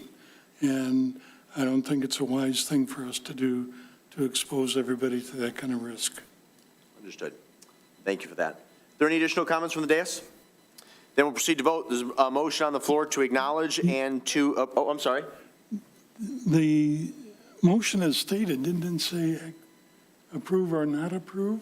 Correct. So someone needs to make a motion and a second to either approve or not approve. So the motion was just to acknowledge? The motion was to acknowledge or approve and not approve. So there needs to be an official motion So the official to approve or motion not would be to approve. simply Could someone make a new motion? I thought the motion was to acknowledge. That can be Okay, your. I had the motion to, you were the mover. Right. You offered the motion from the floor. I offered a motion. Yep, I'm sorry. I interpreted that as you were moving the motion. No, I'm just offering the motion. Okay, well, that was why I seconded it, because you, in order to discuss a motion, you have to have a mover and a second. Right. It essentially dies with the lack of a mover and a second. So my apologies if I failed to understand that properly. I thought you were making a motion from the floor to acknowledge receipt. No. Okay, The wording is, I'm just offering a motion out there okay. to acknowledge receipt or to, and, how did I word it? Yeah, I guess my recommendation, with greatest respect in the future, I would probably refrain from using the word offer, because offer means I'm making the motion. So maybe I'm putting this out there for consideration. If I didn't say it Yep, correctly. not a big deal, not a big Putting the deal. motion on the floor Okay, to acknowledge receipt of the updated signage locations and maps for the Saline Social District and to approve or not to approve the expansion of the downtown Saline Social District in accordance with the updated maps. So your motion to. I didn't make a motion. Okay. I seconded a motion. So there is no, if you're saying. I didn't make a motion. If you're I'm saying you didn't make a putting it on the motion, floor. then there's no motion on the floor, okay? Anybody's welcome to offer a motion or simply to acknowledge receipt, or we can simply move on, I would like to motion to acknowledge receipt, okay? and I would like a motion to approve. So you're moving to acknowledge and to approve. Yes. Okay? That is in order, and it's based on the verbiage that you articulated earlier this evening, not necessarily what's enumerated on this memo that was part of an email that you sent late last week. Yes, Okay. because I removed after conversation with the city manager, I removed the operations plan because it wasn't the correct version of the operations plan. Got it, okay. Okay, that motion is in order, a motion to acknowledge and to approve. Is there a second to that motion? I'll ask again if there's a second to that motion. then that motion dies for a lack of a second. Okay? Is there anything else that any member of council would like to discuss pertaining to the downtown social district? No? Okay. Then is there anything else to be brought up during the discussion portion of tonight's agenda? Mr. Gearbox. Just real quick, as council knows, I sent out an email regarding the need, and City Manager O'Toole has acknowledged it, to address the problems we're having with video, with our microphones, with the overall presentation information. Unfortunately, at Planning Commission this last week, my microphone was not working at all, so all my questions and everything in that video was not recorded. This has happened numerous times, and I've asked that we clarify and get this done, whatever we need to do, and invest to make sure that our systems are working so that we communicate properly to the public. So Mr. Schonk, and I believe even the mayor has worked with even communicating to the schools and everything on how to address this going forward. Actually, it was both myself and the city manager, so I can't take all the credit. We had, as I made reference to earlier this evening, we had a meeting with the school board president and superintendent to discuss a variety of issues. This issue came up, and I believe subsequent to that meeting, I chatted briefly with the city manager, and we should have an update, if not by the end of this week, then early next week for sure. If there's nothing further to be brought up under the discussion portion of tonight's agenda, we come now to the second public comment period. Under the Open Meetings Act, any person may come forward at this time, make comment or question to City Council. This public comment period will be limited to 3 minutes per person. Anyone who would like to speak is requested, but of course not required to state his or her name and address for the record. Please. Hello, my name is Mary Detling. I'm the Executive Director for Saline Main Street. And I just want to say that I do appreciate all the time and diligence everybody has put into the social district. I know it has been very stressful for quite a few of us, so going through this. So I do want to say thank you for that. I do appreciate all of that. So secondly, I do have some questions that I know that we can't answer here necessarily, but in the future, hopefully we can come to terms with the answers to this. One is in regards to the liability. What scenarios would you be more liable in this particular case of crossing Michigan Ave with a drink in your hand than you would in any other scenario? And that's a sincere question. So because I've been trying to think about that, and I've asked a couple questions and to other people, and we haven't come up with an answer. So if there is an answer that you know of, like, please educate me on that so that I can educate other people as well, so that we can all be on the same page. And two, well, I guess that's not really a question for now. I guess that was sort of answered. So the other thing I just want to say is sometimes healthy debate is a part of a healthy government. So I appreciate that. I appreciate everybody's opinion here, and I thank you for that. So thank you. Thanks, Mary. Yep, and we can follow up with you for sure. Appreciate your time and attendance this evening. Are there any additional citizen comments? You have 3 minutes. I'm not at the lectern yet. Now I am. I'm Ron Schofield. I'm with Salt Springs Brewery. I did have a letter put together. Apparently it didn't make it in time, but apparently it's pointless. From what I'm listening to, the issue is crossing Michigan Avenue. Okay. If you do put a social district on the north side, you still can't cross Michigan Avenue. So what have you done? You've done nothing, which is exactly what you did about 5 minutes ago when you refused to second and vote on the motion. You could have voted to say no. Instead, it falls back on the last approval of the south side, which is great. This fear of somebody crossing Michigan Avenue and getting hit by a car, I mean, while possible, I don't see as highly probable. We don't cross against red lights. There are stupid people who do it. But you could be walking across the street with a crowler of our beer and get hit by a car, much the same way you'd cross the street with the sealed container from the social district.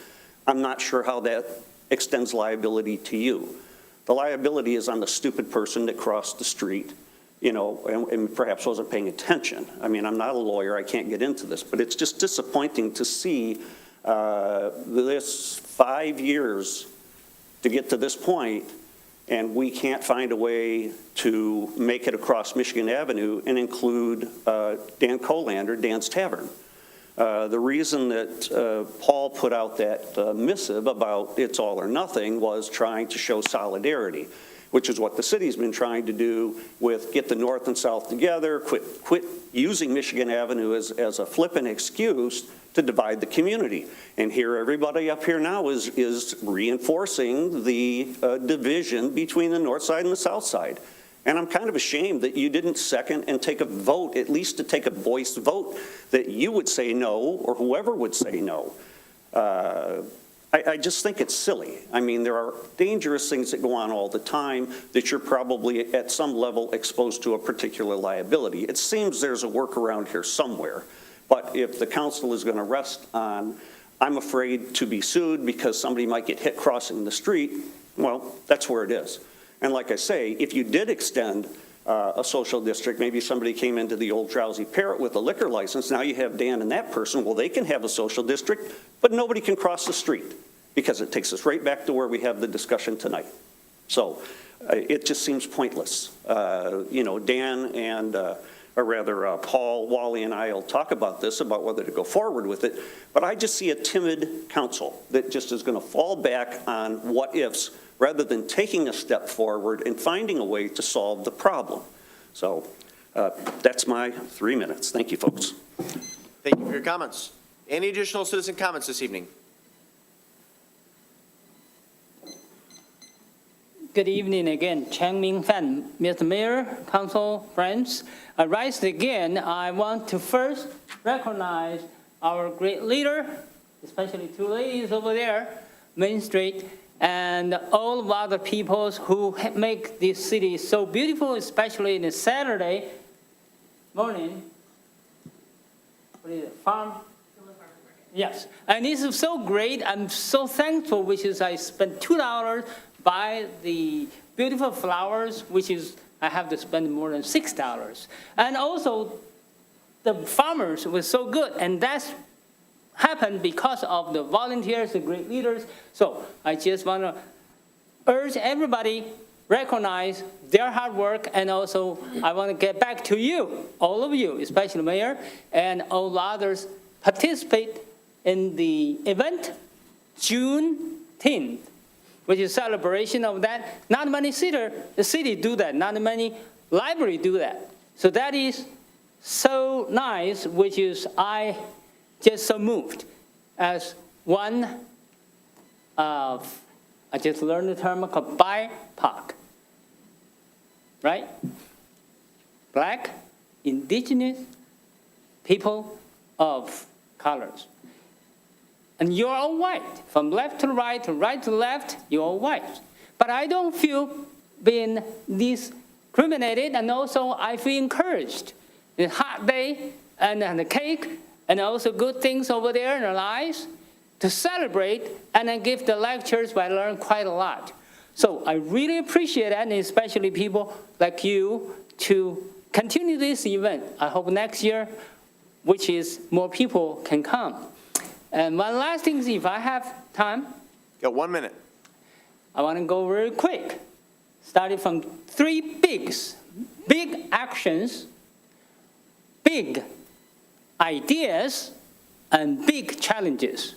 What I'm talking about is the $200,000 award for the strategy, the Michigan Eagle called the strategy of the maritime for Michigan. And this is something really more than just maritime, including MHCP, which is environmental, and also greenage, all of this. The strategy of Michigan, we, Michiganders, should know 20% of the fresh water on this planet is Michigan. And especially lakes, and especially all wherever, we should have a good strategy.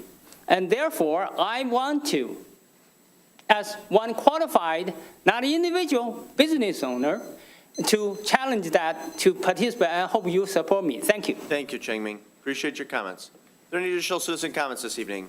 Let me defer to the city clerk. Clerk Roy, did we receive any written comments in advance of tonight's meeting in which the individual wanted their remarks read at this time? Easy enough. Then, if there are no additional items to be brought before Saline City Council this evening, the chair would be happy to entertain a motion to adjourn at exactly 9:30 PM. So moved. Moved by Gearba. Is there a second? Second. Seconded by Mayor Pro Tem Dillon. All those in favor of adjourning signify by saying aye. Aye. Opposed, say nay. Ayes have it. Meeting is adjourned. Thank you all.